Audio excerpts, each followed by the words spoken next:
What's it You called? live. Baja Blast. High voltage. What, a blue Mountain Dew? Yeah. Dude, did any of y'all used to eat moon pies? Oh yeah. Oh yeah. So a Chattanooga moon treat. pie and a Mountain Dew, they just go together, man. I mean, that used to be a go-to snack for me back in the day. Did you drink that Mountain Dew regular? Yeah, regular Mountain Dew. Corn drinks Mountain Dew Zero. Mountain Dew Zero, son. What's in it? Corn, you got Nothing. Corn. Why? Nothing. Corn, I think Nothing. I think I saw you drink a Diet Coke the other day, man. I did. I'll drink a diet pop from time to time. Man, you got to quit drinking that crap, man. Drink it. Look, I will on a Saturday evening drink a diet pop if it's all right with Sally. what do you think about that, Chili? I mean, what's the deal with these diet pops, anyways? I've never understood that. It's like Coke. Yeah. Once people figured out that a Coca-Cola was not good for you, then Coca-Cola's response was to come out with a Diet Coke. Yeah. And then so that all the people felt better about drinking their Coca-Cola. But it's not in any way, shape, or form better for you, right? It's probably worse. Well, there's just Talk to me about this, Chili. there's differences in the Let's get to two the bottom of this. in the two sodas, you know. Now all my favorite sodas, like my favorite Dr. Enough, that's a full sugar blend. And I like it. But I've never been too keen on the diets, but they're just different. You know, diet soda's gonna have 0 calories. Full sugar soda. Well, I don't think it's the calories in the soda that's bad for you, right? Oh, I thought that was the claim. Is that when Coke became bad, was the calories were bad, so we're going to make it 0 calorie. That way, you could drink 1 million of these in a day, and you ain't going to gain no weight. Yeah. But then now the response to the full sugar people, they say, well, no, you're drinking something worse than what I'm drinking because you got this artificial sugar in it that's killing you, causing cancer. What else is in Coca-Cola that's bad for you? Other than what? Well, sugar. But yeah, there's not even real there. What is in Diet Coke to sweeten it? Well, there's no sugar it'd be in some sort of artificial sugar. I think back in the day it was aspartame. Then they decided that was causing cancer, so they may have changed it to like sucralose or something like that. Sucralose is just Splenda. Okay. What else is in a Coca-Cola that's bad for you? They got Coke. What's the ingredients in it? Probably water, like a regular one, high fructose corn syrup. Unless it's a Mexican Coke, right? Sodium phosphate, phosphoric acid, caramel color, probably sodium benzoate, a little preservative, a little coloring, stuff like that. That's about it. It's pretty simple.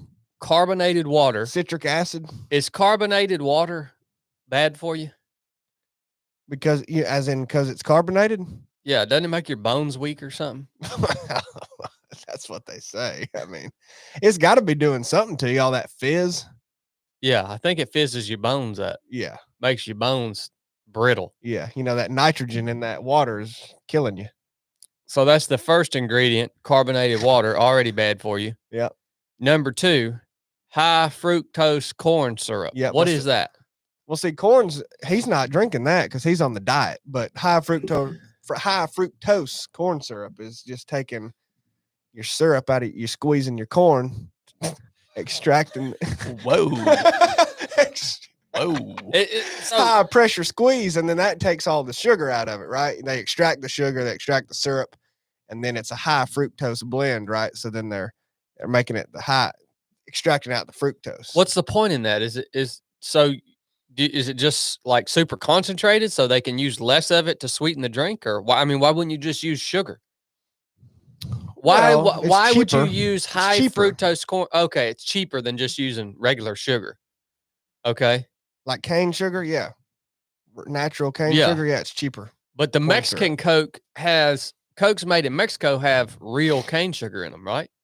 I think so. That's what I've heard. Yeah. Is high fructose corn syrup bad for you in comparison to real sugar? That would be what a lot of people say and make the claim of. That versus real sugar. I mean, probably it's not as good. It's more processed. It's it's altered and changed and heated. And I mean, not really. Sugar, man. Like it's not. They're all different, right? Fructose is different than glucose and the form you get it in. Dextrose, like what we drink after our workouts to help replenish our glycogen really fast and shuttle it back into the muscle whenever we've just worked out and depleted it all. Yeah, it's all different forms of it, right? But no, I don't. My personal opinion is high fructose corn syrup is, if you ate the same amount of it as regular cane sugar, it'd be about the same. Okay. I mean, it may have more effects. I mean, I guess you could just try to not stay away from it to be safe, but it's really about the same. Are any of you guys on board with the idea that sugar is bad for you? I'm not. CB? I don't really know. Go ahead and deprive your brain of sugar and see what happens to it. It literally dies. It kills it. And your body, out of a self-preservation mode, will start turning fat and protein through a process called gluconeogenesis into sugar. So it'll feed your brain and keep you alive, keep you from dying. Well, I mean, I don't see why, if your body does that as a self-preservation starvation mode, why would you intentionally do that all the time? There's got to be effects long-term from not eating any sugar. Well, let me ask carbs. you this. If you was just an old nasty Indian out here piddling around on the banks of the Coosa River, where are you going to get sugar from? Well, sugar. That joker we're talking ain't about ever ate a piece of sugar. We're talking about carbohydrates. That's what your brain needs. That's broken down into sugars. So they're eating carbs, which is broken down into sugar. Now, one argument is if you just eat straight sugar. I'm talking about sugar. That's just, so that way you skip all the the processing in your body, and it's much quicker and will raise your insulin and all that really fast. That's probably not real good if you're not working out. Mm-hmm. Now, if you're running ultra marathon or doing legit legit gym workouts and, really depleting your muscles and sweating. And I think a good electrolyte blend mixed with some sugar is good. Yeah. Cause you need it immediate. Yeah. Yeah. If you're like, in the midst of the activity, the body is not going to have time to break it down once your storage is completed. And if you wanted to argue that that's still not good for you, well, it increases your exercise performance. I'll tell you that, bar none. Mm-hmm. Don't even dispute that. So maybe that's different than being actually good for you, but then you would probably be arguing that the actual exercise itself that was to that degree of intensity would not be good for you. Yeah. Yeah. So we could say that real, like straight up sugar serves a purpose. Oh yeah. Yeah. So I guess it's like anything else. If you just eat it all the time. Well, I don't know how much Indians were getting their sugar. I mean, if they were eating any honey, and I'm sure if they found any honey, they'd eat it up. Well, did you know that the honeybee is not native to this continent? I did not know that. Yeah. Well, it's native somewhere, and I bet those native people were eating honey when they found it. I think they're native to. I want to say they were brought over from Europe, but the honeybee is not native. What pollinated the U.S. then? Well, there's all types of different species of native bees, but they're little. They don't look nothing like a honeybee. We got them all in our garden. We actually have these little boxes in our garden that are made for native bees to build their little hives and stuff in, but they're tiny. I mean, I know wasps are pollinators. I know honeybees are not the only pollinators, but they're a big one, especially now in the U.S. So if they all just went away, it'd be bad. But I didn't know they weren't always here. Sure enough. Yeah, they weren't always here. So yo Indian out there on the Coosa River, he won't find no honey. Yeah. You know what I'm saying? Yeah. He just won't getting it. He won't get no sugar. Straight up sugar. What do you think, CB? McDonald's is the only place that makes the real Coke to Coke specifications. Yeah. They do it the way they mix it. That's how Coke is supposed to taste. 100%. I Boy, know, it's and you eat good. there a lot too. No, I Is that don't where eat you there a get your lot. Cokes? I will drink a Mountain Dew Zero, but I ain't eating at McDonald's. Well, you can just go get you a regular can of Coke, and that'll be the spec too. A can of Coke? Yeah. You think so? Well, it came don't right think- from Coca-Cola. Yeah, but nonetheless, It's not That- fresh. I'm telling you, it's not the same. You don't think you can get a Coke from Coke and it be real? Maybe right off the thing, The right? nozzle? Yeah, Yeah. right. Maybe run over there, put your mouth right up to the nozzle. Full bore. Well, Yeah. Blake was talking Like a about hose. Blake was talking about the other day the plastic liners in them Coke cans. I saw some wizard Oh, on yeah. Instagram Yeah. the other day. He like dipped the Coke can in some sort of acid or something and Yeah. pulled it back out, and all the aluminum had melted away, but it was a plastic freaking liner. What about that? Yeah. You didn't know that? No. You thought that was just aluminum? Well, yeah. Oh, you've been duped. Dude, plastic is just in everything, man. Mhm. 100%. It's in things that you don't think it's in. You know those boxed waters? Mm-hmm. There's plastic lining on the inside of that. Huh. The big environmental push, for that boxed water, the cardboard and everything. Well, there's a liner on the inside of it. It's plastic. It's unbelievable. It's everywhere. Yeah, it's everywhere. And the freaking outer coating of that boxed water, the print that it's on, that's a petrochemical plastic. I mean, it's ridiculous. That Nestle water. What do you think the cap is made out of? That little plastic white cap that goes on the boxed water? It's plastic too. That Nestle water tastes just like plastic to me. It tastes like a chemical to me. Oh yeah, bottled water, dude. Yeah. If you get, so I quit buying bottled water years ago. Water. We just get our water straight out of the spring. But even then, we're putting it in a plastic jug. Yeah. And now it's in that jug, obviously inside, for no more than a week. But really, optimally, we would want to put the water from the spring into a glass jug. But do you think that this plastic, everything being in plastic and plastic being in everything, all of our foods and like you said, Corn, you can't deny that something is seeping out of that plastic. Yeah. Leaching. Yeah, because you can get you go into the gas station, man, and look, they got all of their bottled water like stacked up in the front window. Yeah. Where it's just baking in the sun. Yeah, and getting hot. And then they've got cases and cases of it. I mean, I bet that stuff sits in there for 5 or 6 months. Yeah. Before it all sells. Like QT, because they're open 24 hours, they keep theirs out and beside the front doors outside.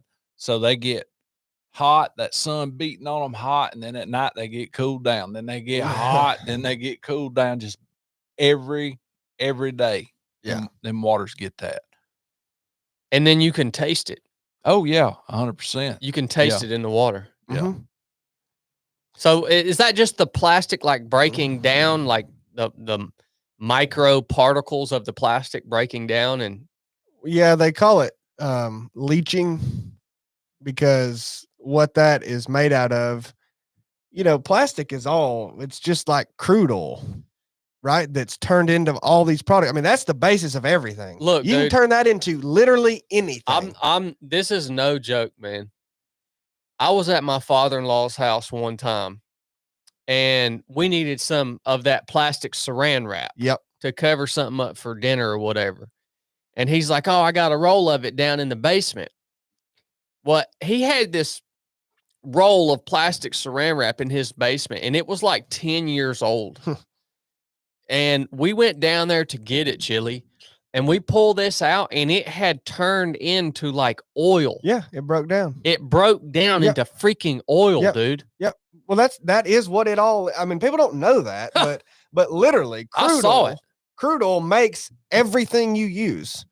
I mean, it's petrochemical product plastic. Like it's the basis of everything, and they can chemically change it and alter it and turn it into whatever, from the freaking plastic your bottle your drink is in to a tire to a whatever. Get as detailed as you want.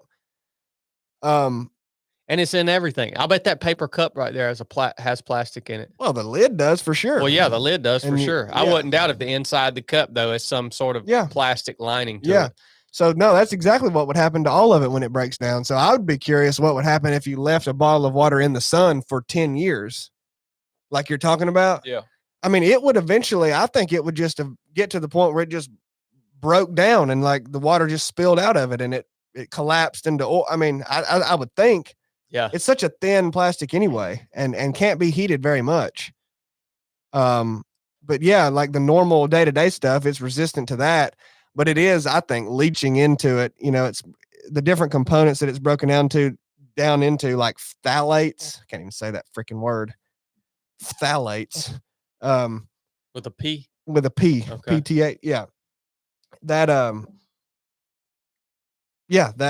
That's leaching into the water and affecting the taste and affecting what you're consuming. And I think if you add it up over time, how much plastic you're absorbing into your body by way of drinking out of those, touching all this plastic crap. Yeah, I think it's a lot. Someone said in the comments that the average human consumes 7 credit cards worth of plastic a year. Well, how they got that figure, Lord knows, but it wouldn't shock me if you could pile it up and test it and, you know, quantify that it would be some big number like that. I mean, it's clearly a lot, which is ridiculous if you think about it. Like, what's the effects of that got to be on you? Go eat. I mean, if you ate 7 credit cards right now, it about kill you. Yeah. Your body is, I'm assuming, does not have the capability to process plastic Right. or the components thereof. We ain't got a gizzard. Well, no, that's the thing. That's going into your blood. And then where does your blood go? Well, it runs through your whole body and it's going to your brain, right? And it's going to, it's pumping from your heart out to everything. And, your liver is where your blood goes through and it serves as a filter. But then when that stuff is in your blood and it's pumping everywhere, it's also going to your brain and there's a blood-brain barrier, right? And that stuff can pass that. Yep. I mean, to a degree. So that's not good. No, that's not. Did you know that you can boil water in a plastic bottle? In what kind of plastic bottle? Just your regular old Nestle What? plastic bottle. The bottle don't melt. Nope. If you've got water in it, you can hold a flame underneath it, and you can boil water in that plastic bottle. Well, heck, I've tried getting it hot like that before, and it melted the bottle. I'll show. Maybe you can't like allow the flame to touch the plastic. You can just heat it enough. But you can heat it enough to where the water will boil. Yeah, I've seen it done before. Yeah, man. Well, let's get back here to. I want to ask you about So we got the first 2 ingredients of Coke: carbonated water, high fructose corn syrup. The second. Here's the third one. What do you know about this? Caramel color. Yeah. Mentioned that earlier. Where'd that come from? Well, Plastic. It can't. It can't be clear, man. It's got to be that nice Coke brown. I mean, when they list ingredients like caramel color, yeah, like I want to know what's in caramel color. Well, that is the funny thing is like you could break down some of these ingredients and they're not in their most basic form listed. Like caramel color has other ingredients within. Yeah, where'd that come from? Like, where you getting your you ain't gonna go out here in the daggone garden and grow you some caramel color.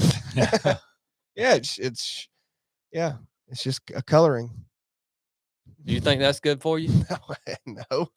I mean, good for you, bad for you. We kind of got to define what that means. But no, I don't think it would have any advantageous health effects. I can guarantee Positive. you. Yeah, you old dirty Indian out here on the Coosa River, he ain't got no caramel color to put into his acorn Pop-Tart. Now, is our old dirty Indian on the Coosa, them the model Indians of were, health? them Indians were dirty. Oh yeah, They were nasty. I don't know that they were nasty, but I would agree with they're dirty. I've heard they were There's nasty. a difference between nasty and dirty. Here goes Chad again talking about them nasty Indians. We've glorified the Native American to be this, Here we go again. this magnificent, example of a warrior and a human. They were filthy. Yeah. Wretched. Bad bum.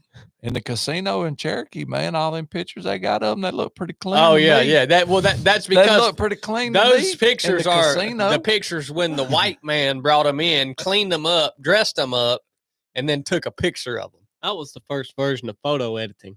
Yeah, Yeah. it Yeah. was, wasn't it? Yeah, leave that dirt off of me when you do that picture. Bad bum. Okay. Yeah. Fourth ingredient, phosphoric acid. Yep. Hit that What one in earlier. the I may crap have is listed that? it off earlier. I don't know. Phosphoric acid. Yep. I mean, What is that?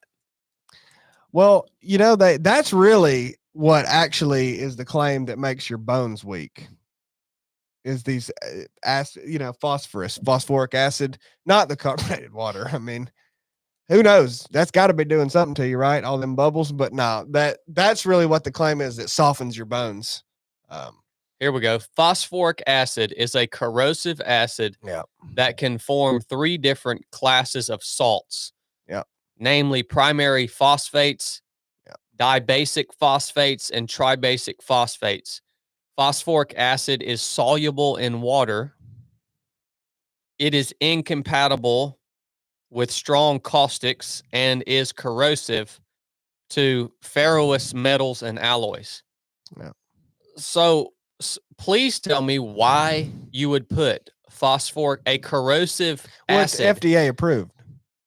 It's generally okay. it's generally considered safe for consumption in small doses. You know a concrete truck? Yeah, I It's do. got the big drum on it. Yeah. Turning that concrete around in it, so on and so forth. If that concrete truck goes down, to keep that concrete from hardening inside that truck, you know what they do? Well, they do. They show up with 2 and 3 liters of Coca-Cola and pour it in there until they can get that truck back to get that it'll keep that concrete from hardening. Believe that. Seriously. They do. Must be that caramel coloring. I don't know what. I don't know the science behind it'd that. be those acids. I mean, it would be, it would be. And you talking about 9 yards of concrete. Yeah. They'll Softening. pour them a few 2 or 3 liter jugs of Coca-Cola in there, and it'll keep that concrete from hardening. For what time frame, I don't know. I imagine 1 or 2 hours till they get the truck hauled back. Well, I can't help but wonder, like, when did the conversation happen that somebody said, I think it's a good idea that we put phosphoric acid into this drink? Well, Like, when was that decision made? Like, well, that's the deal. There's the conspiracy theories about all these ingredients are just in there to kill us slowly, and we titrate the dose and just slowly poison everybody. well, look, yeah, But it does serve I mean, it's not good. You could have an alternative, but they do it because it's a cheap ingredient that you can add that keeps things more shelf stable, preserves it. I mean, that's why they do it all. I'm not saying they don't do it all to slowly poison you too, but I mean, it says it's in Coca-Cola to impart tartness, yeah, reduce the growth of bacteria yeah, it's a and preservative, fungi, right? and improve the shelf life. So Right. that's why the conversation was had. The Coca-Cola head said, all right, we got this good drink, but it ain't keeping long enough. So let's just put some corrosive acid in it. Right. We're wasting money. Yep. We're losing money. I mean, I think that is what it boils down to. I don't think it's this big plot to poison everybody. That specifically, why they put phosphoric acid in there. They don't care that they're poisoning everybody. That's what they're not necessarily trying to. They just don't give a crap. And it's a cheap way to make more money. Yeah. So they don't. Yeah, and then they're they not just trying to. And then they just give a cut of that extra money to the FDA so that Correct. the FDA says, oh yeah, you can put phosphoric acid in that. Yeah. I'm sure you could go look it up on the FDA website right now, and it would be listed under generally considered safe as a food additive in small quantities. And then you could promise the FDA you wouldn't put more than a certain amount in there, and they'd say, well, you're good to go. Phosphoric acid can affect you when breathed in. It is a corrosive chemical, can irritate and burn the eyes. Breathing it in can irritate the nose, throat, and lungs, causing coughing and wheezing. But we're gonna put that in a Coca-Cola, What's and then it? and then reward our kids with it. We're gonna reward our children by saying, Well, same thing with This a lot is of a sweet treat, your Coca-Cola. Same thing with a lot of kids cereals having, I think it's trisodium phosphate or tripotassium phosphate? It's in a lot of kid cereals. And it's funny, that's actually an ingredient in paint thinner. And if you read the warning label on the actual bottle, the pure bottle of I think it's sodium phosphate, there's a warning label on it that says, if ingested in any quantity, please call poison control immediately. And it's an ingredient in your kid's cereal. So they're ingesting a certain amount of it. Yeah. And then so technically you should, every time your kid eats whatever it is, Fruit Loops or something, like, call immediately poison control. You know who came out hard against the cereal heads? Jesse. Yeah, he did. He's offered them like crazy amounts of money, like $500,000 just to talk to him, right? For an interview. Yeah. He came out. That's what this is titled, right? Coming out against it. Yeah. My buddy Jesse Itzler came out hard against the cereal heads. Yeah. He gets on that kick about twice a year. He gets on that kick. Yeah. Well, he probably is reminded of it again and again and just gets ticked off because, he's also angry too at the marketing of it to the kids, and they know they have these things in it. They don't care. That's the part he's the most angry about. Right. You're exactly right. I mean, because really all of this boils down to personal responsibility. I mean, if you're a private company and you want to put some, harmful chemical in your product and you list it on the freaking label. Yeah. Well, then if I go and eat it or feed it to my kids, well, that's on me. Yeah. Right. So that's what it all boils down to. But yeah, the way they market it. Yeah, because that's a lot of people's argument as well. But the citizen doesn't know what that is, or even read the label and everything. But my argument to that is, well, I mean, why not read it then? Like, I mean, nothing's keeping you from reading it. So the argument that these companies are predatory and there should be lawsuits because nobody reads the label or shouldn't have to or whatever. I mean, you can make that argument, but if more people did read the label and did care what was in it, then these companies wouldn't put the crap in there. But then you point to Europe and go, well, why do they have these same types of products, but they don't have those same ingredients? They're not allowed. Well, government involvement, government kept that from being in there. We need more government here. That's the problem, is a lot of the arguments that want this stuff changed in food does result in more government intervention. Yeah. You don't want to get it to the point where the government controls what's in Fruit Loops, because then you trust the government to keep bad stuff out of it. Yeah. Yeah, exactly. I don't. The government's what's allowing the bad stuff in this anyway. The point of the conversation isn't to say that Coca-Cola should change their freaking ingredients. Right. It's to say you're an idiot if you partake in this beverage. Like, you're the idiot. Now should they be required to accurately list their ingredients on the product? Yeah. Yes, 100%. Well, but here's the thing: even if they're not required, and I go to buy something that I'm going to put it in my body, and the company decides not to list the ingredients on their product, well, guess what? Yeah. I'm probably not going to freaking buy it and eat it. Yeah, because I don't know what's in it. Well, the government problem also comes back to the fact that people. The real problem is not even that Coke is putting it in there and listing it or whatever. It's the fact that if you did look it up, the government that you want to be so involved in everything has considered those chemicals safe for consumption. So if you're a big government head, well, our government has said those are safe. So, what's the gripe? If you're a government truster, like, they said it's safe, you should be good to go. You're drinking the Coke because they said it's good. It's okay. It's good, man. Yeah. Here's the next ingredient. Now, this is a real interesting one. Sodium benzoate? No. Oh. Natural flavors. I forgot. I should have said that. I love natural flavors. Boy, that's a real interesting ingredient right there. Kind of vague, ain't it?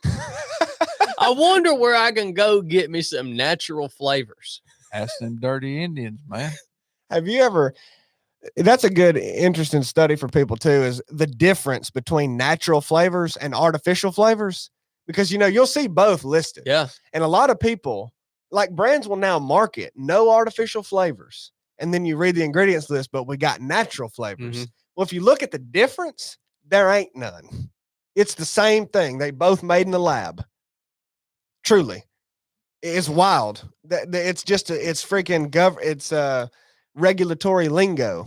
It's the same thing they do with daggum chickens. Everyone falls for these cage-free, this and that, organic, free range, all this.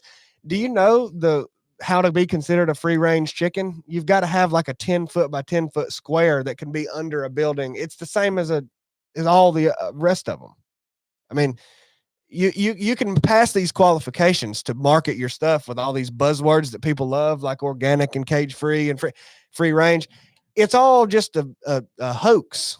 They just get by. It's loopholes, man. It's the same loopholes with the taxes. Why nobody pays taxes except for people who actually try to do what they're supposed to do.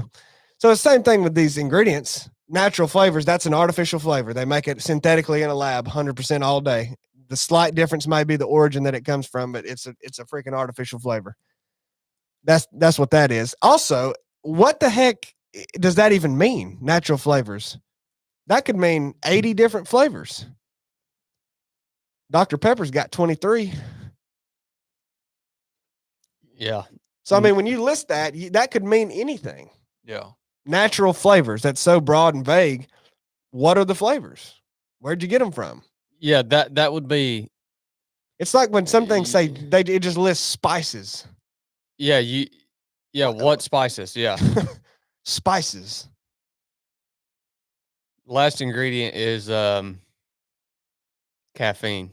We all like caffeine around here, except for those of us with heart troubles.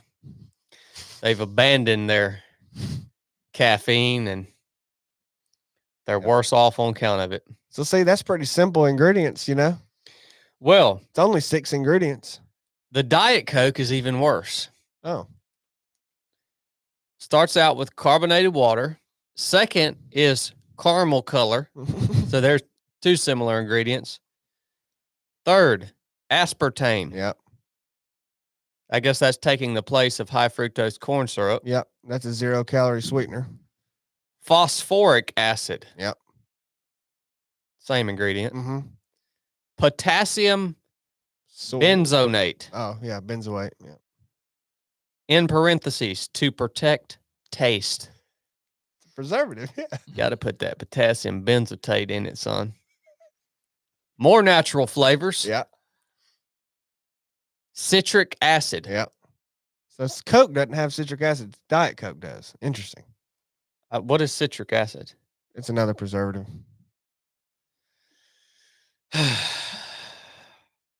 Protect freshness.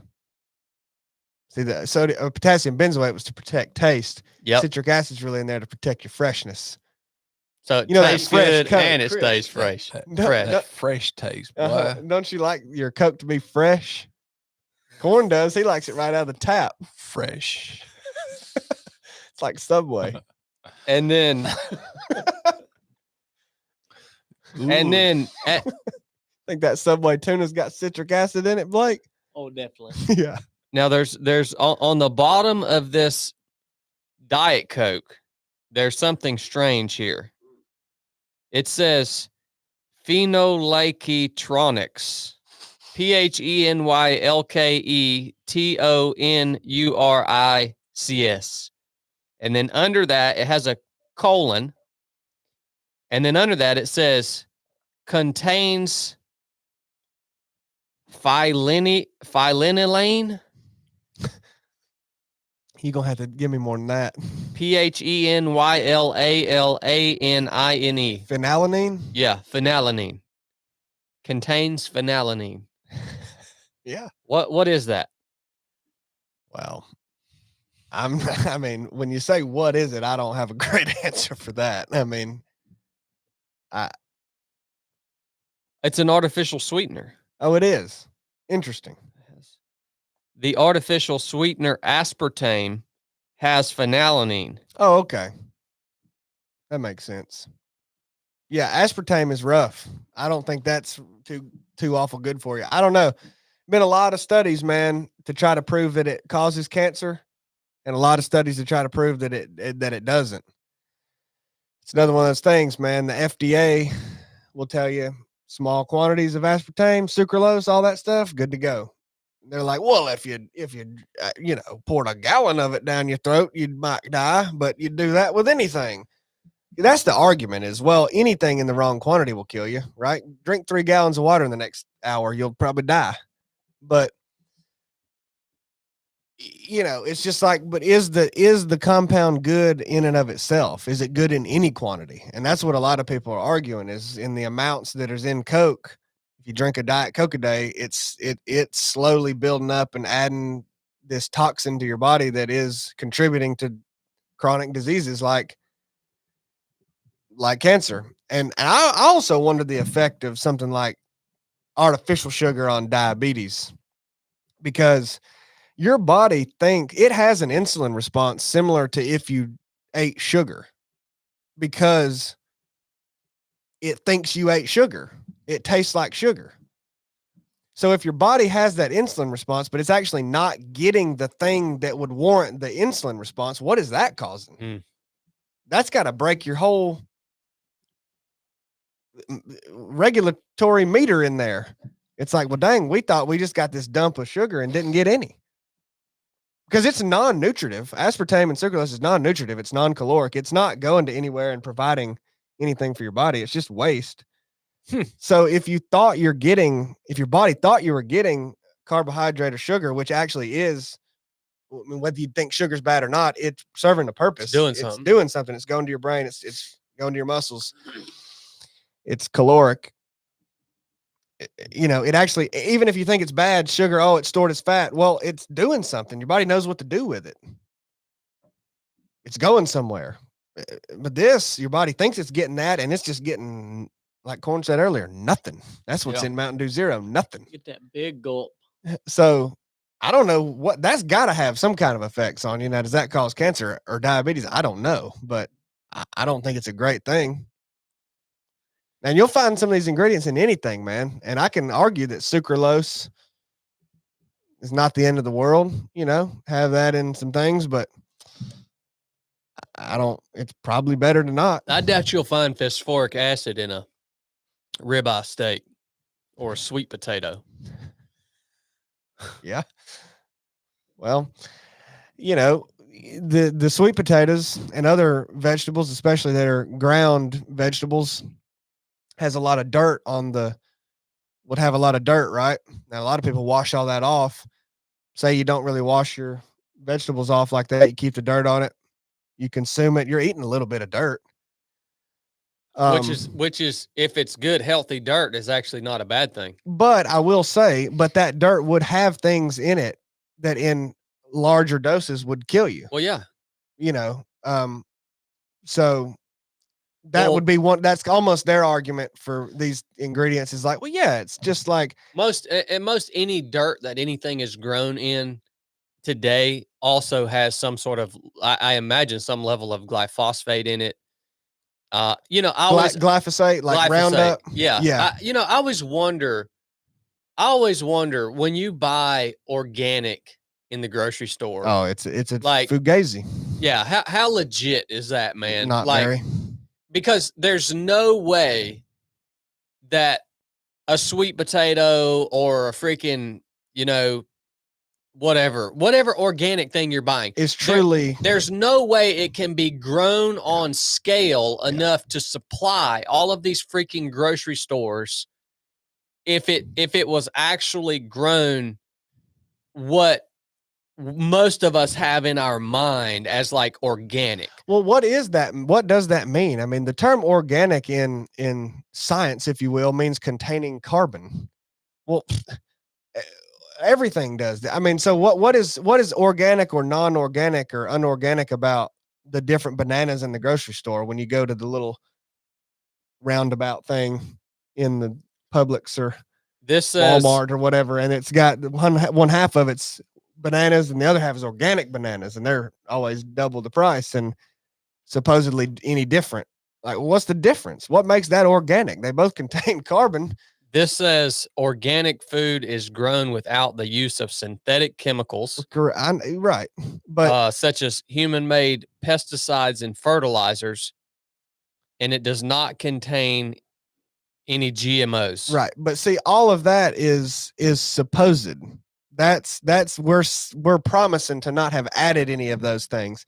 Like you just said, you think you can find a speck of soil in the United States on any farmland that don't have glyphosate in it? No, and this is saying that it has the soil has to Pass inspection? has to be certified. Yeah. Or it has to be grown in soil that had no prohibited substances applied for 3 years prior to harvest. Yeah. Is what it says. And how do they find that out? They take your word for it? I mean, it's all ridiculous, man, and can be totally gamed. And look, we have a garden at my house. When you try to grow a garden without using any sort of weed killer or fertilizer or any of that crap, rough. Let me tell you what, son, it's rough for a lot of reasons. The first reason is because of the daggone weeds. Like, if you're going to grow a garden without the use of any sort of thing to kill them weeds, you have got to be out there every day hoeing them dang weeds up, man, or else they'll take over. And then you got the bugs. Yeah. Like, yeah, you grow your daggone tomato plant up, right? And that joker's just about right to get tomatoes. You come out the next day and there ain't a leaf on the plant. It ain't nothing but a bunch of little stems. One of them big old tomato worms will eat a whole dang tomato plant down to nothing. I love feeding them things to the chickens. All kinds of bugs, beetles. We got them little June bugs. You know, that Japanese beetle. Mm-hmm. They will come in and just obliterate your garden, son. And then you talk about no fertilizers. Well, you got to have really rich soil. Yep. And the only way to keep that soil rich is to continuously replenish it with other organic matter that's been broken down, or stuff like chicken crap or stuff like that. I mean, it is work, dude, to grow something without using any of these pesticides or herbicides or fertilizers. So you're going to tell me it would take 10,000 Mexicans to tend a freaking 5-acre plot of sweet potatoes if you was going to grow it without nothing to keep everything from eating them up and killing them? Well, there's a big problem in America. There's zero rich soil. What we would even consider good anymore ain't good. Yeah, we've overworked the topsoil. Well, and another problem is the monocrop agriculture. Yeah. Where we've planted and grown and harvested the same crop in the same place for years and years, season after season after season. Well, that just depletes the soil down to nothing. Mm-hmm. You know, that's why these big farms nowadays are doing the crop rotation and spreading it around and changing things and trying to go more this way, and the carbon but it's almost too far gone. I mean, it's rough. Like these big fields of corn, man. I mean, that soil is just, it's almost like planting it into nothing. Dude, when I lived in Suffolk, Virginia, there was a cornfield in my backyard. They just suck it out. And I would go back there and hunt for arrowheads, because in this field, man, the only thing that would grow on this dirt was the corn they planted. Oh, yeah. I'm talking about, you could walk through this field, buddy, and they would not be a single blade of grass or a weed or nothing. Yeah. It was just dirt and a corn stalk. A corn. That's all that would grow in there. Depleted dirt, yeah. And it's because they genetically modified that corn kernel to where it was tolerant to the herbicide and the pesticide that they would spray. So I'm talking about, you would walk through this cornfield, man, and they would, and not only was they nothing growing, they would not be a bug in that thing. Nothing could live in that field but a corn. A corn. It's wild, man. And yeah, they would plant corn. They would plant corn in that field 2 or 3 years in a row, and then they would plant soybeans in the field. So that's not good enough. The soybean was the same way. Yeah. Nothing could, when they planted the soybean, wouldn't nothing grow but the soybean. Yeah. I guess because both seeds were genetically engineered to be tolerant to all the stuff they were spraying on it. And they would fly over these fields with daggone airplanes and just dust. dump stuff on them, man. Jeez. That's rough. But even in the wintertime, and so that's the other thing. Once they would go in there and harvest all that corn, that field would sit all winter and wouldn't nothing grow in it. Right. So it's just exposed soil, just sitting all winter, getting rained on, snowed on. That's the same thing. Yep. It ain't like you leave the field alone and grass would grow up in it to preserve the topsoil. Because nothing will grow. Yeah, I saw that firsthand, man. Yeah, our soil is jacked bad, and it's the farming practices that have done it. You know, soybeans and corn are the most genetically modified crops in the world, and that's the culprit for a lot of that monocrop agriculture that has depleted the soil. But part of me has always said, well, you know, the GMOs and the pesticides and the herbicides, all that is allowing there to be more yield to these crops, right? Well, yeah, because it's the only thing that can grow and nothing can kill it. Well, and so why is more yield a good thing? Well, people are starving all across the world, right? We're trying to feed the world. So, hey, maybe if we didn't use those things, we'd have way less yield, way less crops, and more people would be starving. But then you look at some of these new farming practices that are solving some of this monocrop agriculture and creating a healthier product, and like white oak pastures. Yeah. Exactly. And you know, it's like, okay, regenerative farming, I think they call it. It's like at the end of the day, if everybody did that, now I know it'd be a hard switch now that we've gotten to this point, but if everybody did that and we dedicated huge, large acreage of land to that, we probably could feed the world. The yield might end up being better overall. I don't know. I mean, I know it'd be a healthier product, but would it end up being better yield if we dedicated so much of this land to that specifically and did it properly? Because that's the thing, man. You end up, if you're killing people with the product, that's just as bad as not having enough yield. Yeah, I get that. And, you know, that's an interesting question, too. If it weren't for these breaks. So I knew I had a good friend in Virginia, because Virginia, where I lived, coastal Virginia, was so agricultural. They had these big facilities down there with scientists, and all they did was study and try to develop new procedures in terms of increasing the yield, the crop yield. Yeah. And so my buddy, he was a scientist and he worked in one of these labs. And he told me that they are almost always on the verge of not being able to produce enough food to feed the population of the earth.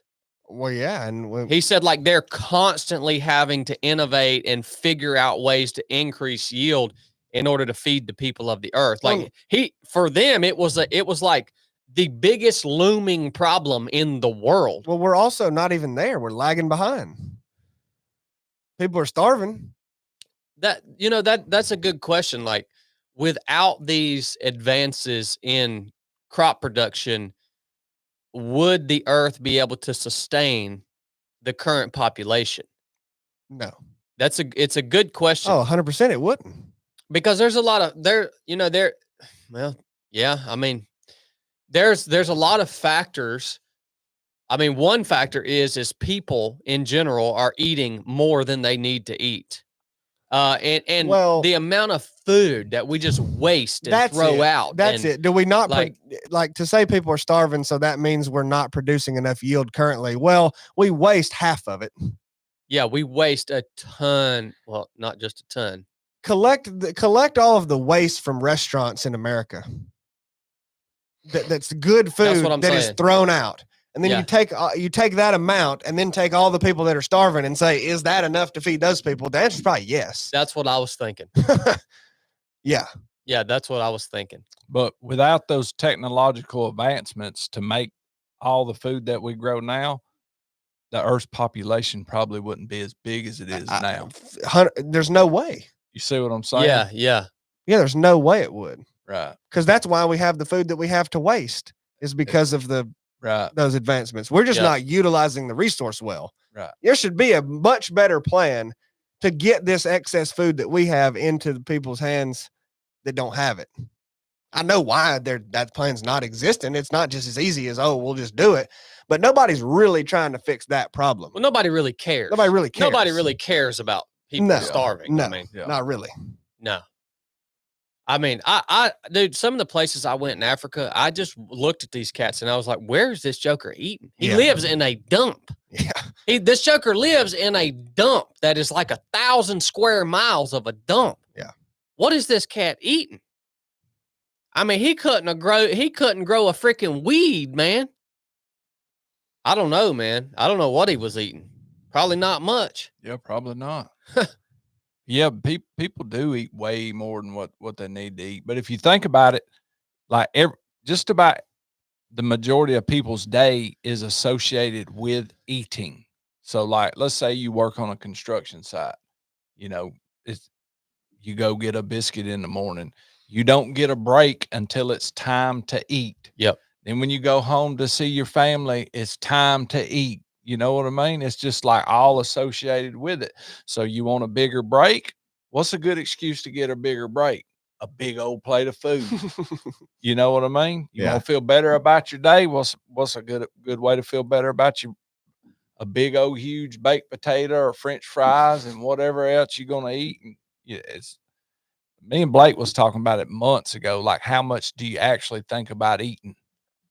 I used to think about eating all the time, like not even hungry, just like, oh man, what am I gonna eat for lunch? I'm gonna go to Zaxby's today, boy, get them buffalo chicken fingers. You know what I mean? Just thinking about not even hungry is just always on your dang mind. I remember when I got a raise, when I went from working on the little farm I worked on to working at B&B Concrete, and I got a little better pay. I went from eating lunch at Subway to eating lunch at Beef O'Brady's. Beef O'Brady's was like high class, dude. Oof. Yeah. Yeah. It was uptown. Yeah. I looked forward to that. Well, also, I've got a question about thinking about food so much. You still don't think about it in the same way, but you think about it a lot, right? Because you got to hit your protein goal. Oh, absolutely. You got to make sure it's like you trade it for one or the other. Because I think that's just a basic human instinct, man. You go back to the Indians. It's natural. It's man. It's a natural instinct. If you're not constantly hunting and gathering, you ain't gonna eat. You will get to the point that you starve if you stop thinking about those things. But that's interesting too, though, that you bring that up. So like in the past, this is what I learned by eating all this protein, trying to hit these macros, is that quantity of food, take it and pile it up. I wasn't eating that much quantity. Just what I was eating was really, really bad. There was a lot of stuff left over inside my body from what I ate. But you try to hit 245 grams of protein, if you're not drinking the majority of it, and you're going to eat a pile of food, man. Yeah. You are literally going to eat a pound of chicken a day and then some on just to get that protein. That's not counting your carbs and your fat. Go on ahead and start working out 2 times a day, and you're gonna need some more carbs too. And that's like 2,300 calories, that it equals out to. But sitting there looking at it, that is a pile of food, actual quantity.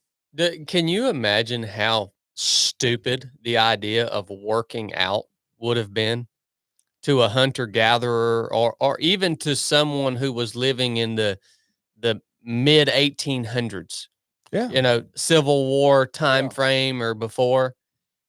Can you imagine how stupid they would think that was? Like, Well, it's just not an option. You're burning calories. Yeah. Like, it's so hard for me to just get my hands on enough calories to just survive. Yeah. But And you're intentionally burning them. You know what's funny though is ancient cultures are not immune to the idea of working out though. Look at the Romans in the Colosseum. I mean, they would work out like we would. Yeah. It looked a lot different, but they would work out. They would try to build their body and practice sports and prepare for these competitions like the Olympics, right? And throw discs and run and do all this crap. I mean, but why were they able to do that even back then? Because they were fat and happy. Yeah. Like, they had an abundance of everything. Yeah. So like, it's not a modern thing to work out or have this. It's just an abundance thing. It only occurs When in a culture who has excess. developed some sort of society of that allows for an excess of basic needs. Exactly. Yeah, man. I personally, do you think you could get by just eating one meal a day? Oh, 100%. I mean, they've got a name for that now. The OMAD diet, 1 meal a day. Okay. I mean, it's become a thing. Like, yeah, because it became a thing because of intermittent fasting. People think this intermittent fasting is the key to health and trying to do the 16-8 thing. And some people say, well, I'll fast for 23 hours every day. I'll eat 1 meal a day and, have that huge fasting period to increase the autophagy window, where everything's cleaning over. And I mean, that's why they do it. Some people call it the warrior diet. Well, I just look it if I'm not training really hard and trying to put on muscle that is unnatural, and I'm just kind of living, I eat twice a day. Mm-hmm. I'll eat something for, you would call it, I guess you could call it breakfast, maybe like around 11, 12 o'clock. And then I eat dinner at 6 or 7. And the only reason when I'm working out hard, I'll throw a smoothie in there or something like that, or maybe a third meal in there at some point, not always.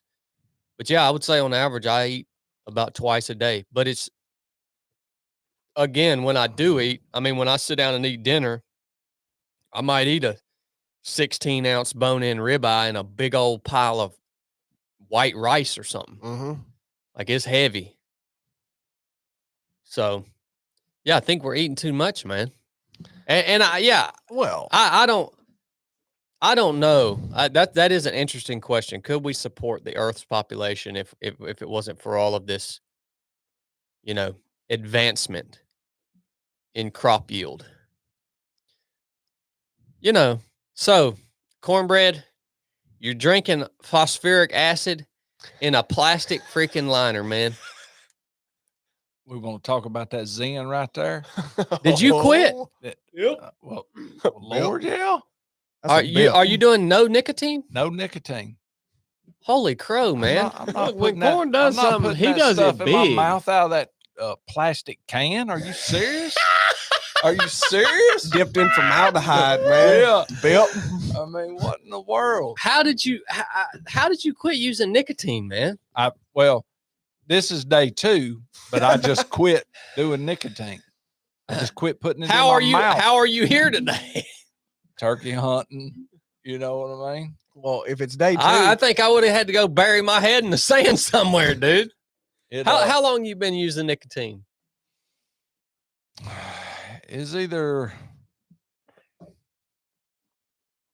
9 or 10 years old. There was a gas station right down the road from my mom and papa's. They used to have dog fights in the garage, by the way, but I could get whatever I wanted there. I probably tried my first bit of tobacco at 7 from that gas station. Old guy in there named JR. So 40-something years. Yeah. Blake, go check that thermostat. We had a gas station like that when I was growing up. It was called Swafford's. Mm-hmm. Do you remember where Swafford's was? Have you been by there lately? No, You wouldn't believe it. They tore it down and built a big old mega gas store now. Yeah. Is That Rose's sell- still there? Yeah. Right across the road. Does Yep. it look the same? Rose's does. Yeah. Rose's Okay. store does. Yeah, I knew old Swafford, he wasn't going to make it. Oh, they got that big deli in there, son. They do them biscuits. You go by there in the morning, son, going turkey hunting or something, and that place is packed out. Huh. Yeah, people in there getting them biscuits. Well, that was the thing when we were growing up too. Biscuits. Oh yeah. A gas station biscuit. Oh yeah. That's what everybody. I mean, that's what everybody ate for breakfast. It was. I mean, it's still ingrained in that culture, like where we live. I mean, that's what you do in the morning is you go get a biscuit at the Grands. Yeah. Or they still call it Swafford's, even though it's not. Do they really? Yeah. Swafford was the man's name that owned the store. But it's not on the gas station like everybody calls it Swafford. You see what I'm saying? Yeah. Yeah. I bet old Swafford's dead by now. Oh, I imagine so. Yeah. Yeah, he was old as crap, but he would sell chewing tobacco to anybody. And it was half a hardware store too, remember? Yeah, it was pitiful. Yeah. It was pitiful, man. Yeah. Like that Crown King, Arizona little store that had some hardware in it. Yeah, it's pitiful, but I liked it. Corn, he gonna quit. He's gonna quit. Okay, man. Yeah, get back to the conversation. So you've been using nicotine since 7, 8, 9 years old, and just the other day, I heard you said you was on your last can of Copenhagen, and you're done with it. When going to the proving ground, that can I got that morning, I stretched that booger out all the way till what? 10 o'clock Monday, 9 o'clock Monday morning. Yeah. Have you ever tried to quit before? I have. You have? Yeah, I have. I've made it 8, 9 days before. One time I made it 22 days, and I bought a can by habit in the gas station. Bought a can by habit. Got out to the truck. You know how you pop your can, flipping your finger on top of it. And I said, "Dad, bum, I quit." I looked. I said, "Well, I done bought this jewel. Might as well go on ahead and get a little dip." I'm gonna go ahead and tell you, man. Whenever I get around somebody that's dipping Copenhagen, Rough. I mean, and I ain't had no Copenhagen in probably 2 years. I remember when you sawed it off. Yeah. I remember your last dip too. Yeah, but I still use these nicotine pouches right here. So I'm not off of nicotine. Toss that to me. Let me look at them ingredients. Dude, I'll never forget your It's nicotine salt. That's not all that's in it. They make that paper out of something. Yeah. And other food grade ingredients, man. That's an ingredient. Yeah. I'll never forget your last dip of Copenhagen. We were traveling and that trip, you were so agitated. I mean, Really? you take your normal level of agitation and ramp it up a few notches. Yeah, we were driving across the dang country, and you just were we going to Utah or coming Yes. back? going, and you just sawed it off right then and there because you said this will be a good time when we're traveling. And I was thinking, oh, sure ain't gonna be a good time, and you were just miserable. Holy crow, man! but you've stuck with it. But yeah, but mine don't really count like Corn's does. I mean, because the thing that makes you want it so bad is the nicotine, obviously. Mm-hmm. But yeah, I mean, when I get around Copenhagen, man, the smell of it tastes just like it smells. Everything about it, the texture of it, everything. I luckily not that many people dip snuff anymore. It's not that common. No, not like it used to. Man, used to when we were growing up. I mean, not everybody, but I would say, 60% of men in our community either chewed tobacco or dipped snuff. Yeah. My dad dipped snuff all his life, still does. Dad quit. Oh, yeah. Yeah, right. I mean, what do you mean? When did it? He's quit like 67 times. Is he about to have another surgery or something? He's been quit since his neck surgery. No, man. Yeah, He hadn't. No, is he dipping buddy. again? Is he? I was fixing to say, Yeah. I He saw just him. slid that in. Then I ain't paid. Yeah, he quits dipping when he has a new surgery coming Poppy's up. on. He been on here earlier. Yeah, we just told on him, but I was pretty sure. No, he I ain't paid quit. He quit for a while. He started doing that did the herbal stuff, and then Oh, he jeez. Oh, then that he stuff was is eating rough, sunflower man. That seeds. stuff's like tea it- bags in there. You read the ingredients on there, it's like kudzu leaves. Really? And, Oh, yeah. It's like putting cricket legs in your mouth, man. It's like somebody just took a bucket of crickets and pulled the legs off and stuffed them down in that can. Poppy just commented, said, I quit for 1 year. You dipping again, Poppy? I didn't know.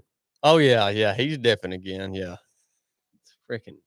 He ain't got no Heeb. surgeries on the schedule. He's What'd you call him? A sand lapping heeb? Yeah, slipping that in like that. he's back on it. Why would you quit for a year and then start back again? So what made you decide to quit, CB? I got to thinking, if I'm doing all this stuff, eating right and working out, why am I shoving this whatever it is in my mouth? Ain't it a terrible waste of money? It is. Isn't it a waste of money to use something like nicotine that you don't actually need, but the only reason you need it is because you use it? Oh, You know, them old filthy Indians, they wasn't putting no nicotine in their mouths. That's a good point. yeah, true. I mean, Bill. I would like to know what the thousands and thousands of dollars I've spent. When we went down there, I wouldn't. when we went down God. there to Florida, Yeah. and I bought that can of Copenhagen, that thing was $10. Yeah. In that gas station. Then you bought that off-brand thing. And I had to. I couldn't afford another can of Copenhagen, son. yeah, that was $10. I couldn't imagine. But like a pack of cigarettes is almost $9. Almost $9 in Georgia. That lasts you about a day. Pack of cigarettes. If you're a smoker, yeah, I about a day, yeah. would assume. Yeah. Yeah. Man. But I mean, I the only way to do it is just to do it like he's doing it. Just make your mind up and say, no, I ain't fooling with that no more. Yeah. Wait, yeah, what's the alternative? To wean yourself off of yeah, it? there's a lot of things that, you'll make up in your mind. I've thought about these things, some days, man, I'll go through 2 cans of these things a day. And I'll be like, I need to ease up off of that. It's a freaking drug, man. That's exactly No, what you it is. ease up off of it for a day or two, and then before you know it, you're right back up to doing however much of it you ever have done. You can't freaking wean off of it, man. Yeah. It's a dang drug. And then you leave them laying around everywhere, people's dang cars, and sticking them on your podcast mic stand over there. Dude, Chad gets in my car about once a year, and I found a freaking dried up Zen pouch the other day. Make you mad? Dude, I don't think I man. want- And your door handle. Yes, it made me mad. I didn't think I've been in your car since we drove to the airport. Freaking however many years ago that was when I figured out you didn't have any air conditioning in your car. I still don't. That was miserable, Did you dude. see me when we sat down this morning on that turkey when he was gobbling? I was patting my pockets.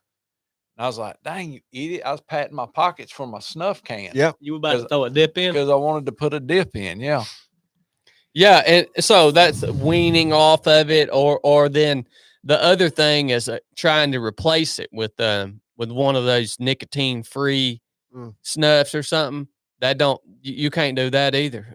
I done tried all that, man. You can't freaking do that because you're trying to break 2 things.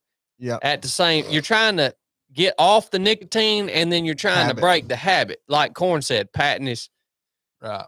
When you have dipped snuff for so long, like it is the essential thing to have on you, man. Like you'll forget your cell phone before you forget your snuff. That's right. Yeah. Yeah. So you got to break the habit and the addiction aspect of it. And the only way to do it is just to decide you have enough mental fortitude to stop doing it. That's my opinion on it. Yeah. Yeah, and I think Corn said this before, and I mean, I can't speak from experience, but I imagine the counting days thing hangs people up. Yeah. I really do. I've always thought that. Yeah. I think it still associates you with it. Yeah. And 100%. instead of just making the decision to not do it every day. I mean, Right. I think that's huge. Well, I get it. I completely get that. Like, how does it not make sense to just Like it makes it to me, it makes total sense to just say, I'm not doing this Right. anymore. Yeah. Like, Yeah. Yeah. and then either you follow through with it or you don't. Well, here's what people that use all these tricks don't realize, because they use these tricks and maybe they'd say, no, it worked. I weaned off. I went to this alternative and then I slowly got off of that and then stopped this. And now I'm not dipping anymore. And this worked. And I got hypnotized and it worked and whatever else. It's like, ultimately, even if those things worked, you decided to not do it anymore, because if that worked, you could still from today leave this podcast studio, drive to the gas station and pick up a can and start dipping, whether it worked or not. So ultimately you're deciding not to. Right. So why not just look at it that way, frame it that way, and sit here and ask yourself, if I'm doing something that I want to stop, am I going to stop or not? Yeah. I mean, if you just would talk to yourself that way, you'll either answer yes or no. And some people ain't going to be ready to stop. They're like, I just can't, but Well, it's Yeah. like people talking, well, I use lifesavers, butterscotch lifesavers, well, now you got a butterscotch lifesaver in your mouth every 30 or 40 minutes. Well, and it's for the purpose of thinking about not dipping. So you're thinking about dipping. Right. It's like, I'm going to put this in so I don't think, well, that's not breaking the habit either. Exactly. Yeah.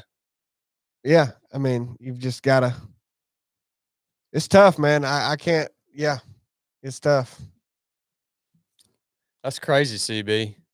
Yeah, I mean, I think the habit, it's even ingrained in some way, shape, or form, at least dipping snuff.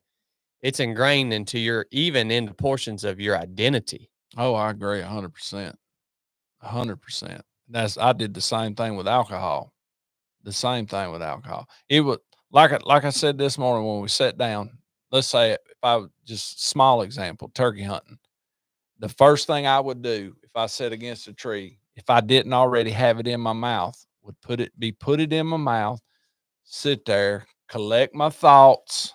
You know what I mean? All right, well, how we're going to try to do this, so on and so forth.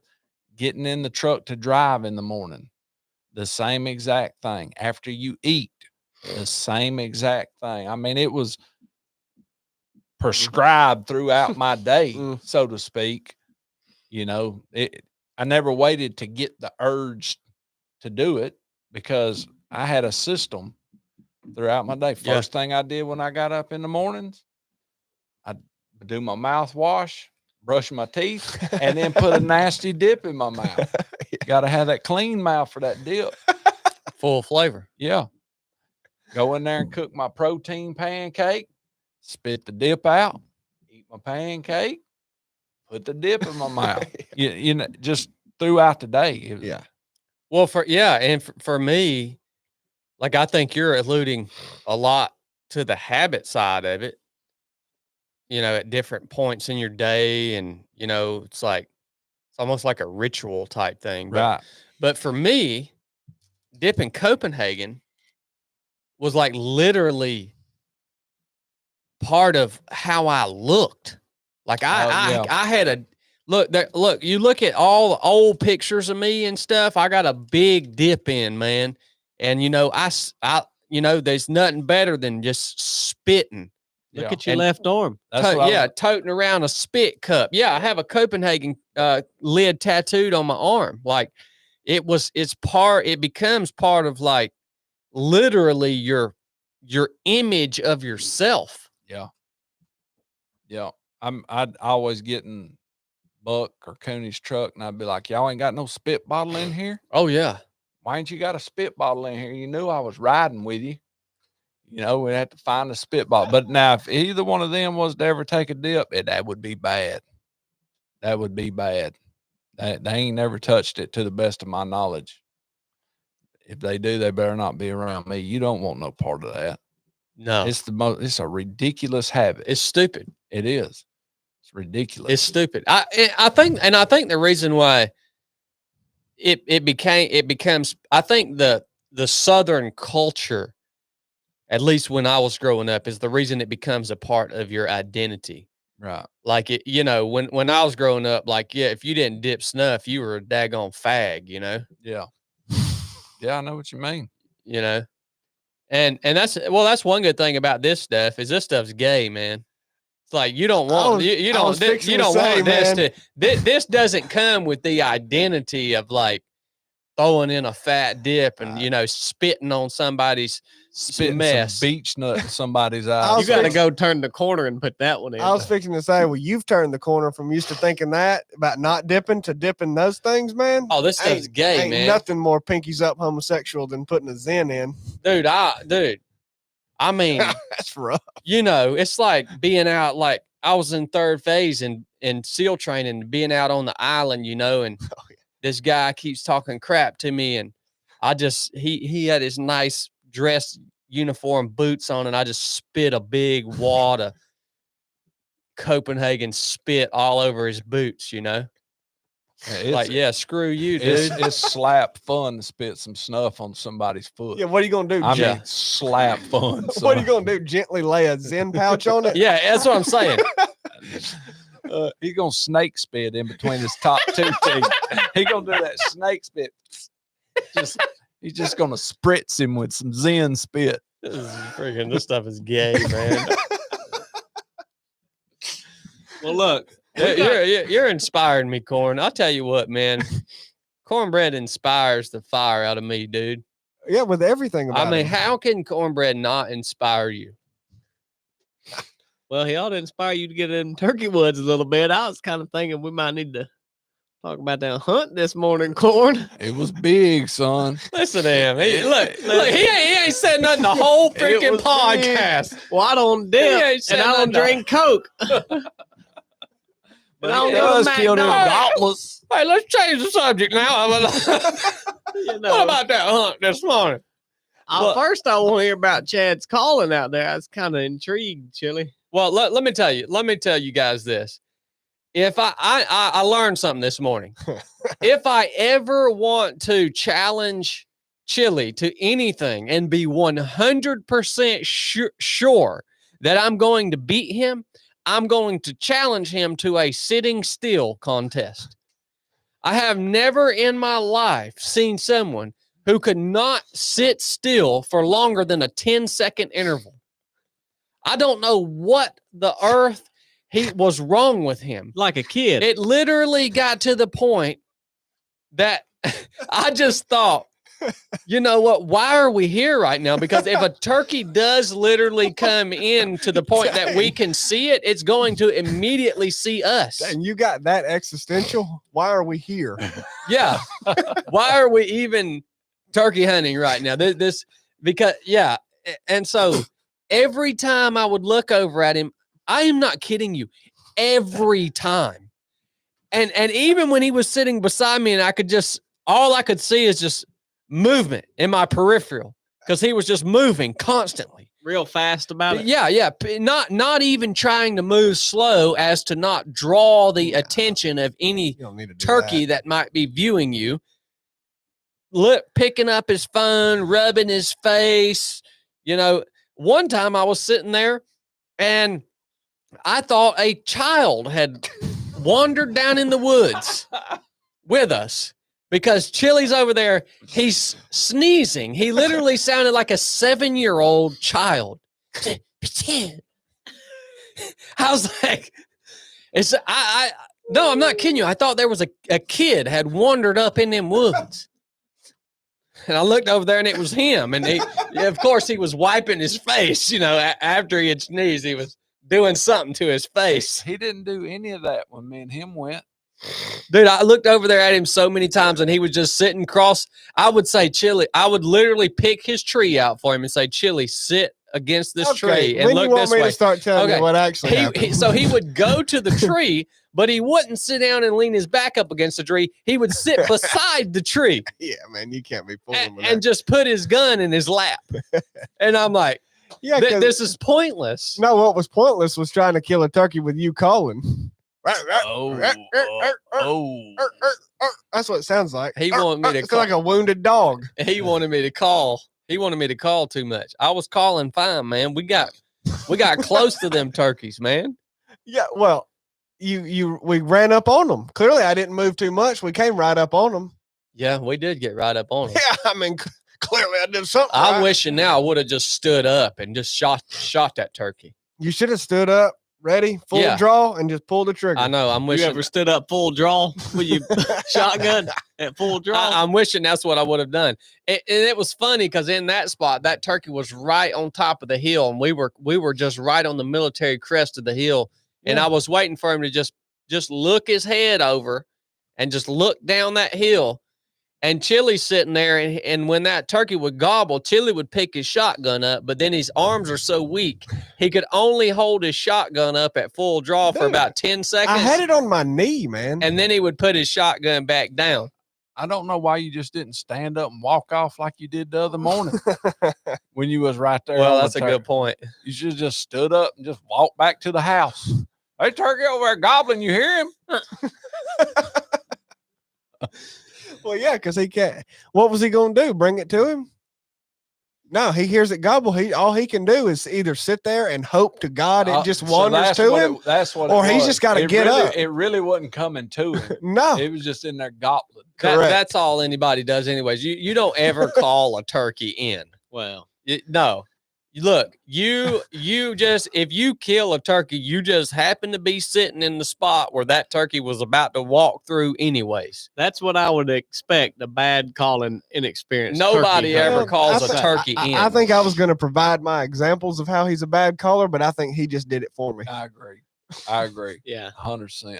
yeah. That tell them, Corn. Tell them how we do it. What happened to y'all? Me and We Blake do it. do it. Me and Blake do it. You ever heard that song? That sure ain't the truth. Oh, it ain't. No. Hey, Who come out with a bird this morning and who didn't? Yeah, go Well, ahead. Tell how him, do you Blake. expect me to kill a bird when I got the daggone fidget master over there, dude? Look, you couldn't get him close enough for them to even see him. Yeah, that's because I didn't sit anywhere long enough, because every time we would sit down, I would look over at this joker and he would be fidgeted so hard that I just said, well, there's no even sense in sitting here. We might as well get up and move. You need to get him a fidget spinner. Yeah.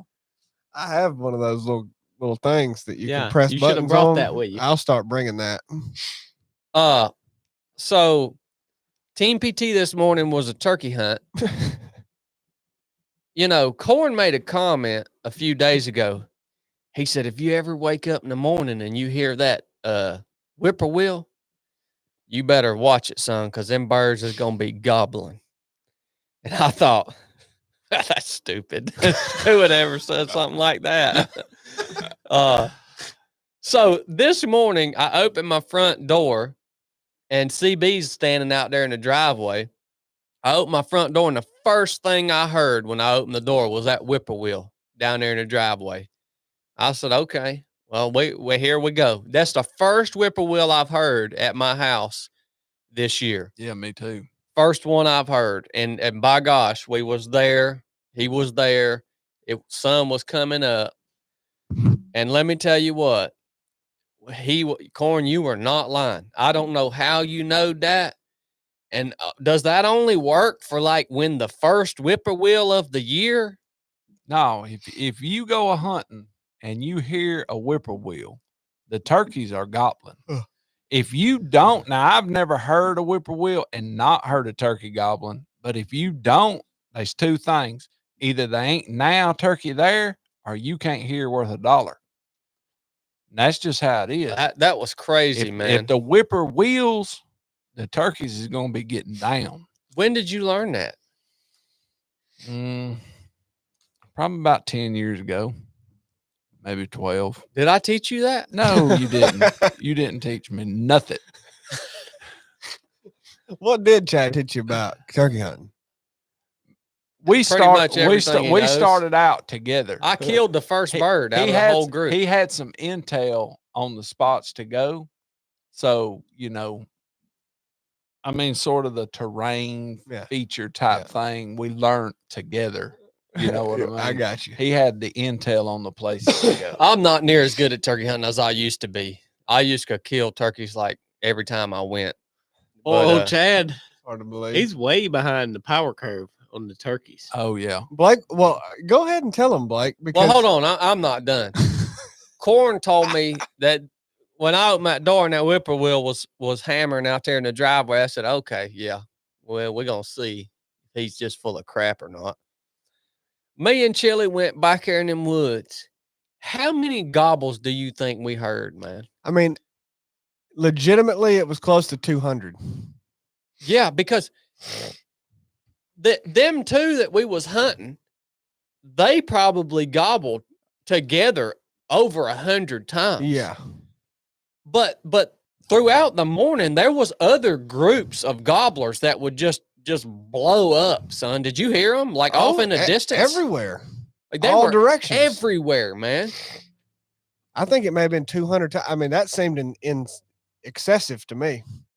It was wild. I don't know that I've never heard that much gobbling, but definitely not within the recent years have I ever heard that much gobbling in one morning. Well, I mean, we couldn't even move. We would stand up and try to walk one direction and a turkey would gobble right in front of us. It literally got to the point that Chili looked at me and he said, you know, it's embarrassing to not kill a turkey this morning. I did say well, that. that's what I was kind of thinking. You sounded like you was in a turkey farm. It was really wild, man.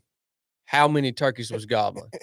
Was there enough turkeys in there? If you had to fail, they could have jumped on you and killed you. Probably wild turkeys. Me? Yeah. You talking about me? Yeah. No, it wasn't near enough. Turkey, No, but Turkey Corn knows a man that was killed by turkeys. Yeah. Well, I know of the man. I didn't personally know him.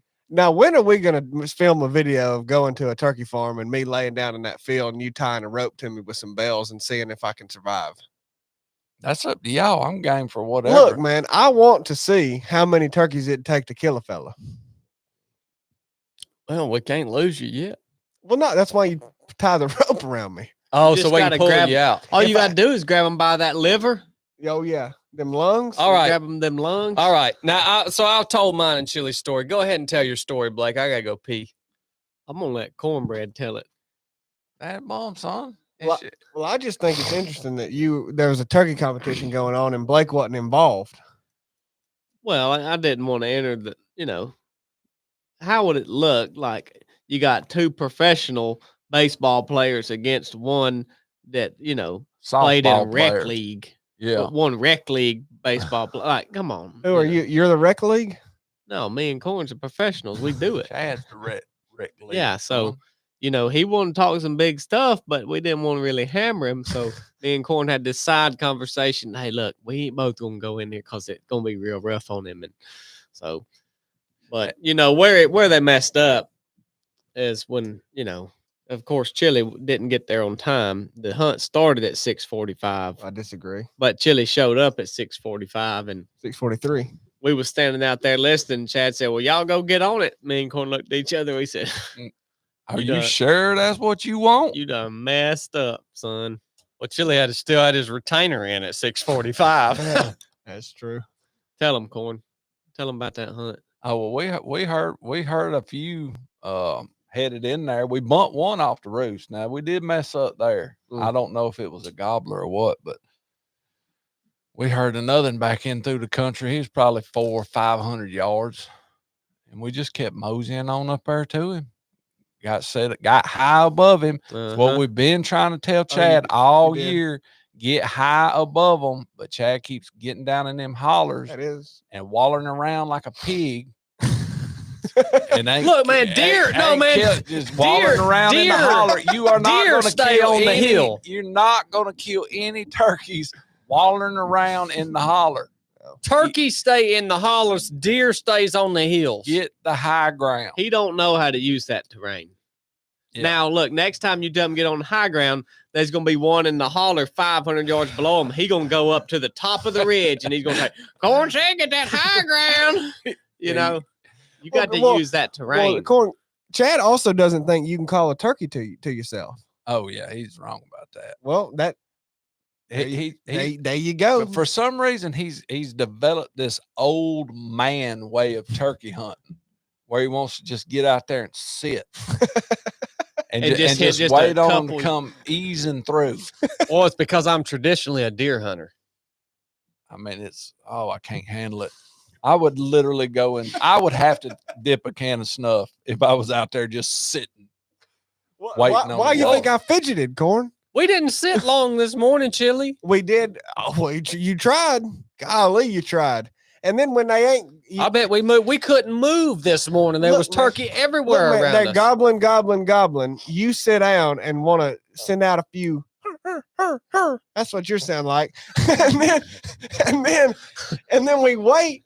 We wait 20 minutes. And then he goes, well, let's just move to them. No, man, sit there and start going nuts. You got to agitate them. You just gave up on it. You got to get aggressive. Yeah, man. You got to get aggressive. They ain't coming to you. First, you got to call. How exactly do you agitate a turkey? I'll First, tell you you. got to call and let that turkey know you're there. All Yeah, right. right. And then if he don't gobble at that, you get a little bit more aggressive. Hey, I'm talking to you. That's it. That's it. And then when he gobble back at we you. were devoid of all that. Yep, and then crap, you I go let us- quiet for a little bit, and you wait and see what, because he gonna say, "What that bum? She fired up now? Where's she at?" She gonna start coming, but he might be coming or he might not. And if he don't, you give him a couple more soft, Yeah. I don't purr. And then well, before you know it, he gonna be right there on you, and that crow's gonna gobble. And crow's right. gonna call, and he's gonna say, "Oh, there he is! I hear him walking. That's I- right. I hear him walking." I let out some big series this morning, but all I do is cluck and yelp. I don't purr. Yeah, I Blake did. called that he shot in this morning from about 300 yards. Called him. Might even be four. No, might Called even- him in. Okay, man. That turkey was just walking that way. No, We've no, no, hunted no, up in there that, enough. We that know where them turkey turkeys walk. reported back to us all the way from where he was at. He was saying, "I'm on my way. Hold up, Thundercat. Here I come." I'm a little closer. Whoa, I had to get a rock from a dang gizzard. I'm still. That turkey was toting 10 pounds of rocks, wasn't he? Did y'all weigh him before or after y'all got all them rocks out of him? And he reported all the way there. And had another one in there. Oh, yeah. Yeah, that was, yeah. Another That one was, run off. yeah, run off. And Blake hopped up. Dang. Yeah. So tell me about the moment of the kill. How'd it go? Oh, he come in perfect. Yeah. We set up in the perfect spot. We had the canopy of the low lying Well, trees. look, I want to, what is perfect? Yeah. So you got perfect shade. What kind of trees were they? Oh, We set up on I don't even know what kind of tree we I set don't up know what- on, but it had one of them, one of them like hedge bushes that's all in there, yeah. all back in there, Oh, right up yeah. against it, real low down. Yeah. So we had all that. We was broke up. We wasn't backlit any by the sun, any. And I believe that turkey was coming out of, I think that burnt stuff probably went all the way down to the holler. Yeah. So he was probably working out of that burnt stuff, but the perfect setup, we wasn't backlit. We was broken up. He come to our left through some thick stuff. He would have had to seen straight through the thick to even be able to see us. And he worked just perfect. He turned to his right and we was set up just perfect to where anywhere Blake could see his body and up, he was close enough range, period. And it didn't give him much time to peg us out. And that What- hill had just enough roll to it that he wasn't just on you in a split second. That's right. You was able to see Right. just I don't know, I probably seen him for 10 or 15 seconds before Yeah. I shot him, but About the time we heard him walking, Blake seen him. And that's the perfect setup. That's that way he can't pick you out. He didn't come in strutting or nothing? Yeah, he was yeah, strutting. he was strutting. Oh yeah. We call up strutters, man. Well, yeah, Boss because he was toms. coming into The us. He boss wasn't just toms. passing. We don't through. we ain't messing with just gobbling goobers out there that's just No. running around bumping into trees gobbling. Yeah. You know what I mean? We calling up boss toms. Yep, and you got to You know what I'm saying? you got to stop calling soon enough that he don't just show enough pinpoint you. Yeah, because they got pinpoint. I don't even know how you explain a turkey's accuracy.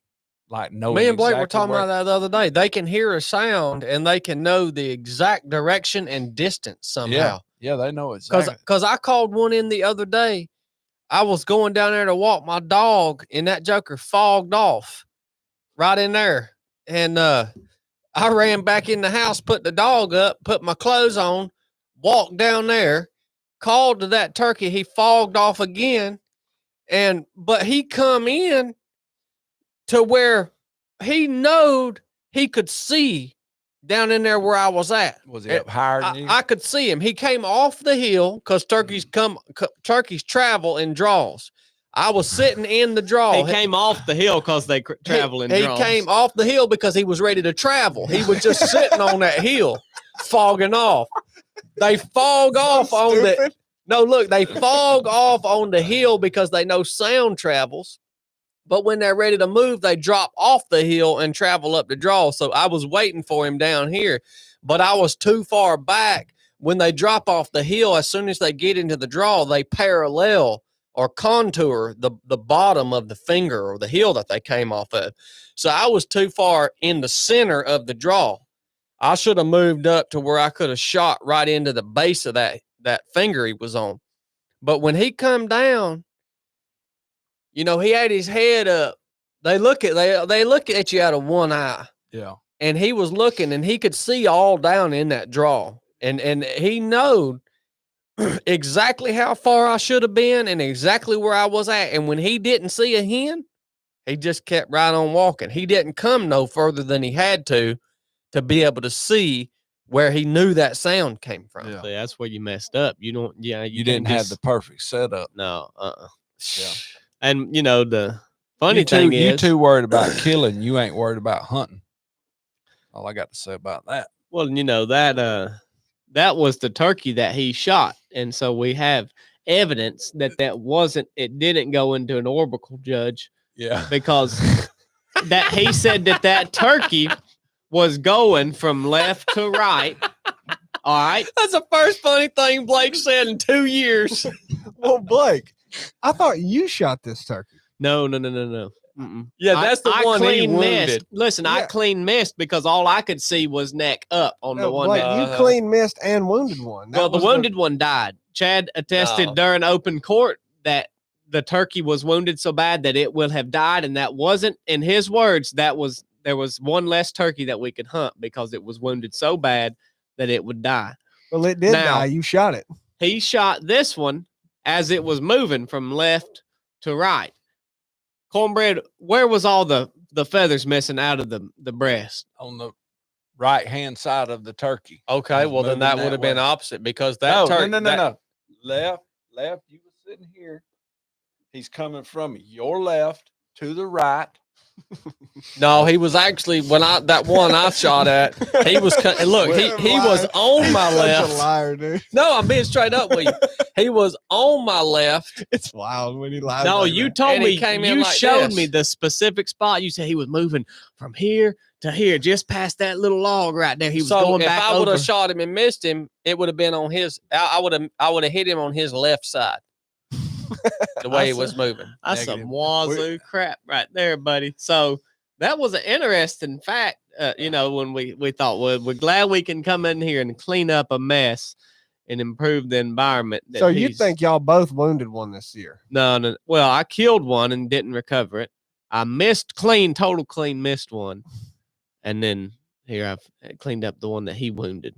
Just put a couple old just pellets in. It did not enter an orbital, Judge. Where was the pellets located in that bird? Oh, Well, yeah. and by the way, how do you know it wasn't fresh pellets? It was done grown over, scabbed over. They were scabbed over. Okay. And where were they?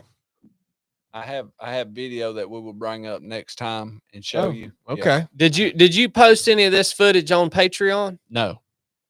So the patrons haven't even. What the crap, Corn? Well, you know, I don't have good service at your house Oh, okay. at all. He got that Metro PCS. Yeah. Patreon members will get Blake's So, turkey hunting video. you know, soon. and don't forget about that warble. Yeah, he did have a warble on his head. Yeah. And that was from where you had a stray pellet come up and hit the top of Just his head. braised it. Yeah. Yeah. And just it nicked it and caused a Warble. warble. Yeah. Yep. And That's it what turned his lungs A growth. liver color. Yeah. turned Corn, his that was lungs. just embarrassing. He turned his lungs liver color. Yeah, that- turned his lungs into his livers. That was just embarrassing. You thought that liver was his lungs. I tasted it. Tastes just like lung to me. Yeah. Well- Did you think I cooked that good? Yeah, it was good.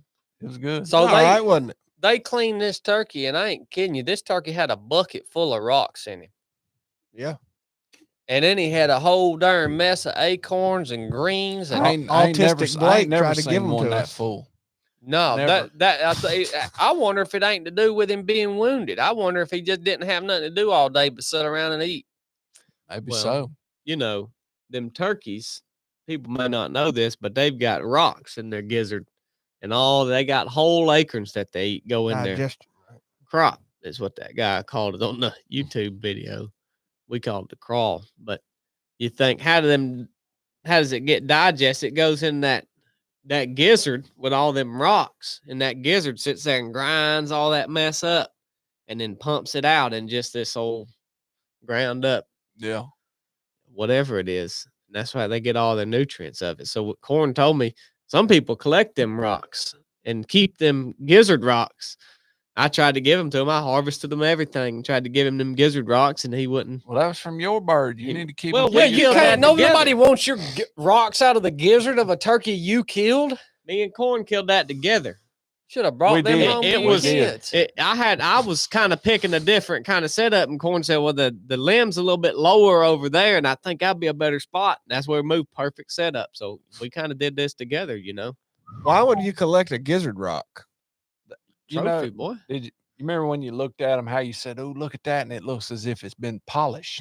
Yeah. And you I know, do they're remember I just said that. different colors and stuff, and they put them in jars. So every turkey you kill, you get the rocks, and you just That keep makes filling sense. up the jar. Yeah. Like, That's actually pretty cool. Those yeah. were your spurs. Yeah. Did you throw those out, Blake? You should have kept those, man. Well, I was going to, but I couldn't get nobody to get them. Why? That don't even make no dang sense. Autism Blake. What the crap, man? I ain't starting that this year. So they got out there and cleaned that bird, and Chili cut the guts and livers out of it. Well, he just reached in there and yanked them all out. He didn't. Chili leave had them. a science project going on over there. Yeah, you know why that suited him well, because he was able to fidget. You know what Chili's like? Chili's like the old freaking, Oh boy. the old daggone, just crusty, just guy that you have at the hunting camp that cooks all the meals. Crusty crab. He don't ever hunt. Blake, were you on that hog hunt that time when they had that old Cookie. Cookie? Yeah. Chili's Cookie. They had Cookie at, Cookie just hangs around the hunting camp. You know, he don't do nothing all day, but when it's time to cook, when he ain't cooking, he just smoking cigarettes, piddling on something. But you remember Cookie? You remember them brims he cooked, Blake? Oh yeah. He cooked some brims that were about this big, and by the time he fried them, it wasn't nothing. He was cooking whole brims that was about this big, and by the time you went to eat, pull that brim out, and they want nothing on that thing, man. Yeah. I mean, it was awful. That's But- like that turkey heart rendered down to nothing, man. Yeah, you ate the whole heart, didn't you? Yeah. Yeah, usually with these turkeys, you just cut the breast out of them. Yeah, I ain't good with that, man. I got a liver in there, kidney. Yeah, did you eat that kidney? Yeah. Oof. Well, I'll say that was the highest scoring bird of the season. Well, they had 5 pounds of rocks in him. He Yeah, But weighed I guess 20, it counts. 20 pounds and 3 ounces. Yeah. That's And a he was wounded. big bird. Yeah. Yeah, he was so daggone heavy because he was wounded. He didn't do nothing but sit around and eat all day. Had all that food in him, and then them pellets from when you shot him the first time. He had a pound. He had a pound of pellets. In Yeah. him. I left that breast meat in your refrigerator for you too. What? So now you ain't got to thaw nothing out to eat tonight. You just go cook up that breast. Look, I don't like wild game. I'll eat the livers, but that's about all I'll eat. You didn't eat no liver today. You'll Well, eat that's the because livers. Chili and Corn ate it all like a bunch of hogs. You weren't gonna Hogs. eat no liver. They didn't leave me none. Chili ate the whole heart and half the liver. You won't even eat no deer liver. No, I don't like deer meat. Deer meat's the worst stinking crap, but deer meat's barely fit for it to feed a dog. It'd be a daggone starving pygmy to eat that crap. You got to start eating some more mock steak, man. Yeah. Corn always eating that mock steak. I bought me some last night at Publix. What is that? Cube steak? No, it's mock steak. I have no idea what that is. It's like steak, but it ain't. Cheap. It's a cheaper cut of meat. What's it called? Mock steak. Is it really? Does anybody YouTube? Has anybody ever heard of that? He likes that mock steak and that eye of round. Yeah, Well, that's an actual cut, They're though. basically the same thing. No, they ain't. I looked it Are up. they not? About the same price. Same price, but so these folks on there, they said they ain't never heard no mock steak. You can get a sixth of an ounce of a fillet, or you can get a mock steak. Minute steak. I don't know about that. Yeah, deer meat's the nastiest crap you could possibly eat. Dry and stringy. You ate that whole deer you killed, didn't you? Yeah. Well, yeah, Well, if man. you would start eating more wild game, then it'd be a little bit easier on us to feed the rest of the population. I don't need to feed them deer to my dogs. Get it ground up, man. Get most of it ground up and get the back strap. Chad That's thinks what it's, poor people eat. Chad thinks it's weird if you eat what you kill. I ain't poor enough to eat deer meat. No. You don't like deer backstrap? You are a No, doozy, man, that dude. stuff is nasty. Or what about the real tenderloin that's on the Oh, inside? that's even worse. That That stuff, sweet cut. That stuff Yeah. tastes so dang strong. About make you puke just cooking it. Just the smell of it. Boy, let me tell you one time. We got a big old humongous snapping turtle. Oh, don't And- tell me you ate it. Turtle or terrapin. Snapping turtle. Oh, okay. I'm talking. That's it a was- nasty creature. Have you ever harvested a snapping turtle? I mean, I've caught them. They I- stink. So when you dispatch a snapping turtle, a biggin, and you're going to start skinning him out, that is no joke. Their muscles tighten up so hard. It takes one person to hold his arm for you can skin his arm. And this is no joke. When you get his heart out, You're talking about when he's dead? yeah, when he's dead with his head chopped off. When you get his heart out and you lay it on the tailgate of the truck and set it right yonder, that heart continues to beat for a good while by itself. Oh my God. No joke. That's because they're old, man. That heart's been beating so long. But anyhow, we got that snapping turtle and soaked that joker in buttermilk all night long, and that meat still smelled so bad I couldn't even stomach to cook it. Yeah, they stink when they're alive. Yeah, oh yeah. Yeah. Yeah, I've seen them sometimes. Sometimes they'll come out up out of the water, I guess, to lay eggs. Sometimes you'll catch them on dry land, just I guess making a nest or something. And they'll be all dried up and stink. Yeah. Gosh almighty, they stink. They smell awful. What do you eat off of a turtle? The dang Yeah, all of meat it. off the legs and Yeah. everything. Do They you say trim it off the bone? You Yeah. didn't even take them turkey legs Yeah. today, did you? Oh man. They say that it's got how many different types of meat in that turtle, don't It's like they say? 6 different types of, but I mean, I've only had the meat off the legs. Yeah. Yeah. I mean, it didn't taste like white meat and dark meat and everything else. What you eating, corn? A calf meat off a turtle? That's right. Turtle calf. That old nasty Indian wouldn't even eat a dang turtle. Good gosh, Corn, you got to quit eating all that, man. Gosh. Hey, I'm trying to almighty. help feed the rest of the world, Chad. They ain't got to grow food for me, meat for me. I eat the scrap meat at Publix, the malt steak. Subway. Yeah. Good night, man. Well, good job this morning, Blake. You're tagged out now, huh? Yeah, tagged out in Alabama. Still got one more tag there in Georgia. Oh, yeah, I forgot about that bird you killed in Alabama. Oh, thank you, Chili. This episode's brought to you by our partner at Drink Hoist. Drink Hoist. Don't eat nasty deer meat and freaking turtle legs. Go get some dang Hoist, man. You can do both. You know what? If I was so poor and starving that I was eating a turtle leg. Hey, baby, you got them turtle legs going in the crock pot. I mean, if I was so poor and starving I was eating a turtle leg, at least I would wash it down with a sip of hoist. That's good. All right. Cause I bet a turtle leg would dry your mouth out something fierce. And the thing about hoist It dehydrates you. is it hydrates you better than water. Proven to hydrate you better than water. So if you try to wash a turtle meat down with a sip of water, it ain't going to work. It's going to get hung up in your throat. So have a bottle of hoist on standby in case you got to eat a daggone turtle because you're about to freaking starve to death and you're poor as crap. Look, this stuff is made in America. Y'all remember all that stuff we talked about in Coca-Cola? This ain't got none of it. This has got water, real sugar in it, potassium, dextrose. Chili knows what that is. I don't know what that is. Sugar. It's got sugar in it. Well, it says it has cane sugar in it. Yeah. Well, dextrose is a sugar too. This also doesn't have any of them preservatives in it. No. If you open this right here and you don't drink it all and then you let it sit for a couple of days, it'll grow mold in it. Mm-hmm. So, yeah, drink it, man.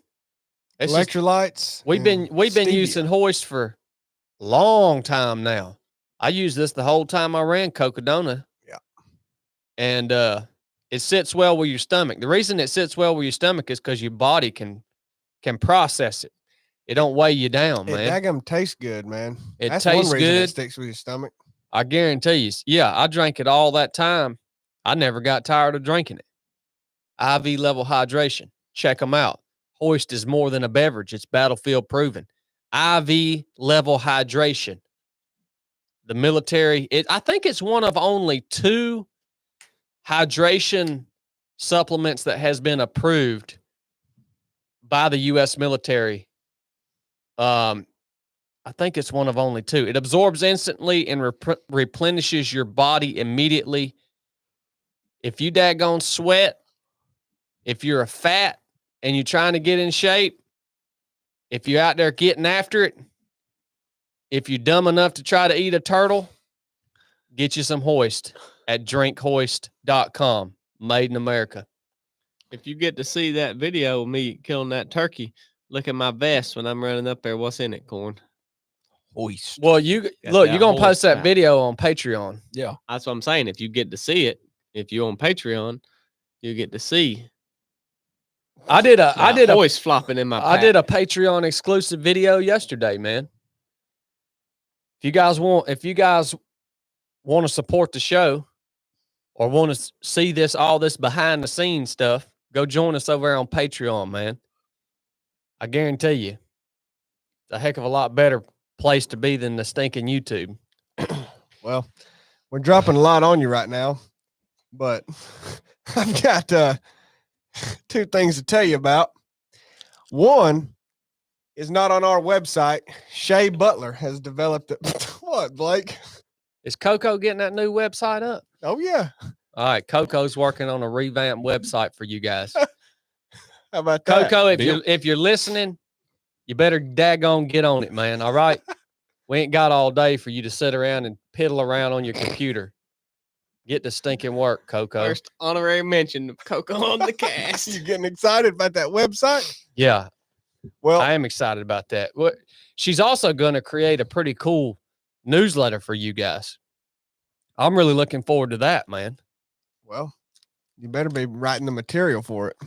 Yeah. Well, so actually, the first thing I'll tell you about is on our website. How about that? We've got patches. I made them kind of big. In relation to my hand here, Chad says I have small thumbs, so that gives you some perspective. Yeah. It's about thumb size, thumb length, thumb width. But nice and big for if you put them on a backpack. We got patches, 3 of 7 logo patch, be hard when it gets hard patch.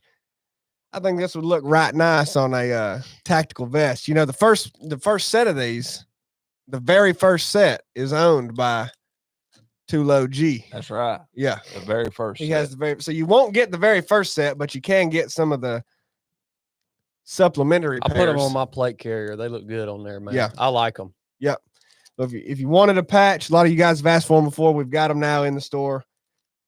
Go check them out. And the other thing, we don't, we've got the Instinct collaboration knife listed on our website with Shay Butler. We've got a link to his website there. There's a new knife inspired by the Tree of Liberty shirt, Mortem Tyrannus. Put it in the comments, Yeah, Blake. What are put you the doing? link. Just sitting over there twiddling your stinking thumbs, man? Don't be mad at me because you can't kill no turkeys. Put the dang link to the new knife in the comments. That's a sweet knife, Yeah, man. go check it out. It is a sweet knife. New blade, new design, Mortem Tyrannus with the 307 logo. Sweet color options. It's really pretty cool. Shay makes a heck of a knife. He does. He makes a heck of a knife, man. There's options over there too. There's the whole 307 project collaboration tab on his website. It's got them all listed. So Is there really? yeah, yep. So go check it out. There's multiple blades you can get. He's still making them. So check you one out. Get you one.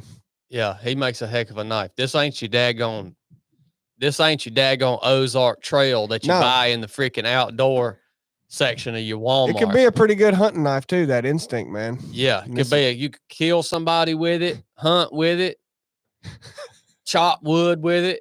Hey man, they hold up. I've got the same one I've been using at the basic course for 2 years now. Yeah. I can't tell you how much daggone wood I've chopped with that thing. Mhm. Have you seen the Mortem Tyrannus knife? Yeah, I saw a picture of it. I don't have one. It's a bad unit. It son. is a Yeah, bad I'm gonna have to unit. go on there and buy me one. You ain't got to put blood on it. Already looks like it's got it.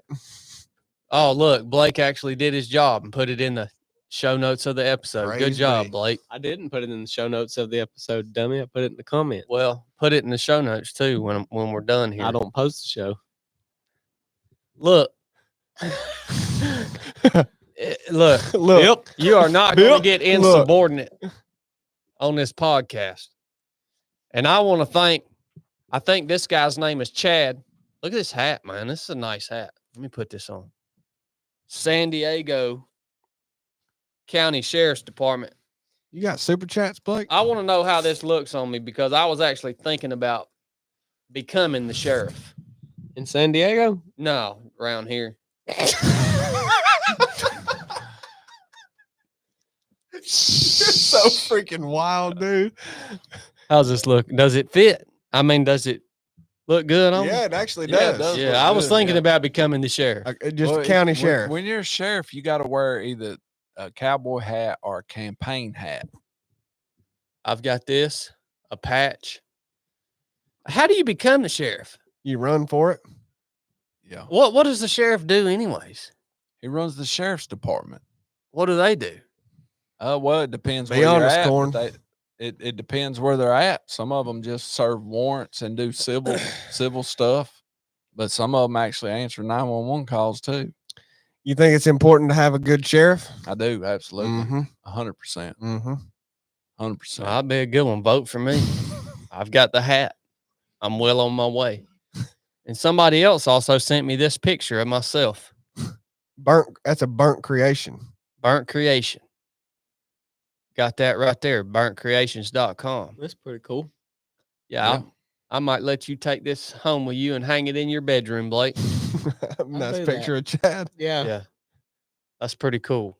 Put it right on the right in front of the toilet. And I also got some coins here. Did y'all get any gifts from the listeners? No, man. I got a They coin they here. like to send you stuff.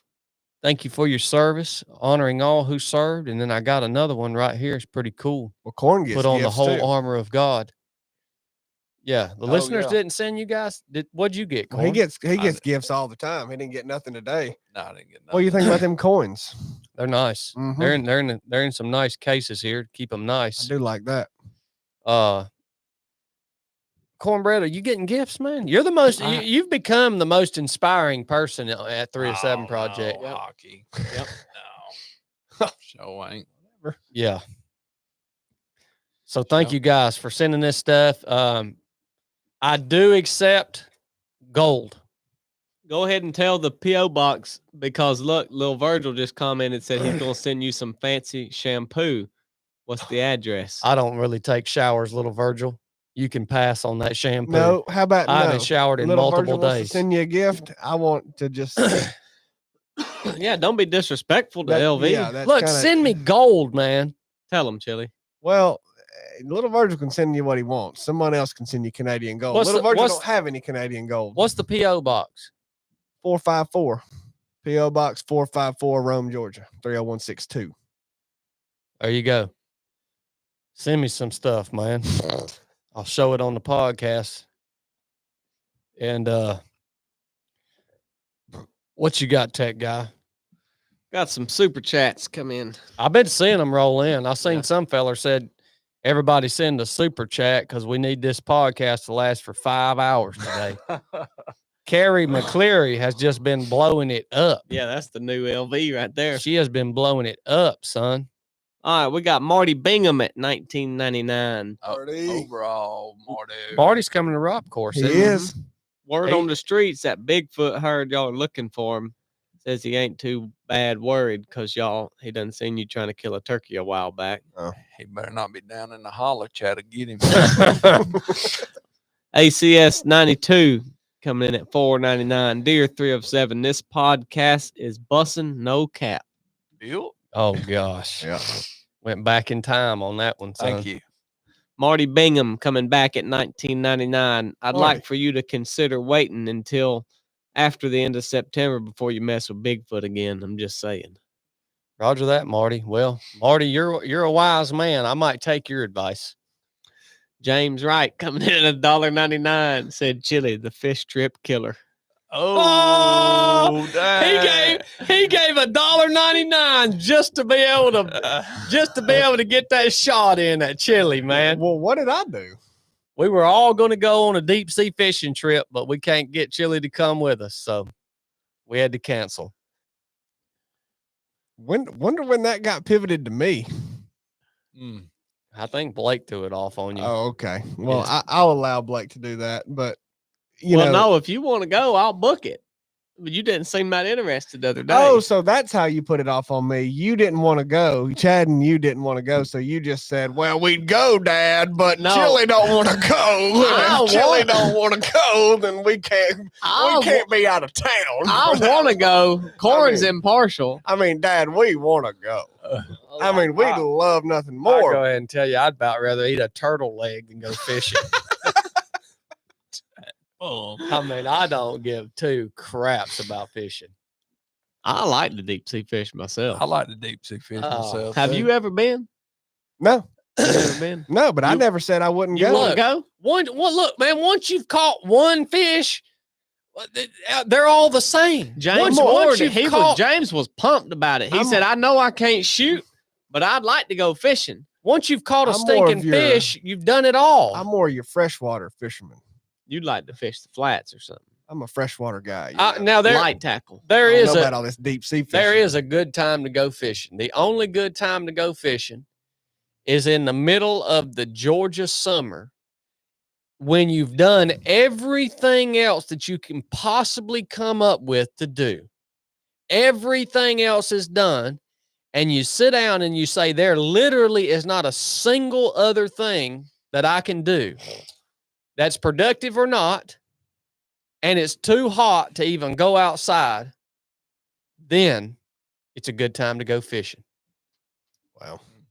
Now I will catch a crappie or a brim on you, but you know, all this amberjack, all this exotic fish. I don't Well, No, Yeah, about all I that. won't eat no dang fish anyways. You won't eat No, I'll eat a fish, maybe a piece of fish you I know buy what? from the Like, you know store. what? If you eat grouper or amberjack, you're poor. Yeah, I do ain't you eating that remember crap. when you come down to stay one night and y'all didn't have nothing to eat and Chad was wanting you to get some of that fish from me that we had got on the deep sea Yes, fishing trip. And That then was insane. he called me, he said, hey, Bubba, you still I'll got never- any of that fish that y'all caught out there? Yeah, you, I well, do me and remember Chili, that. we was wanting a little bit of. You think we could have some of that fish? I do remember that. I'll never forget that. Why did I want that nasty crap? He man? told me to ask you. Oh, for it. that was back when I was poor, though. Yeah.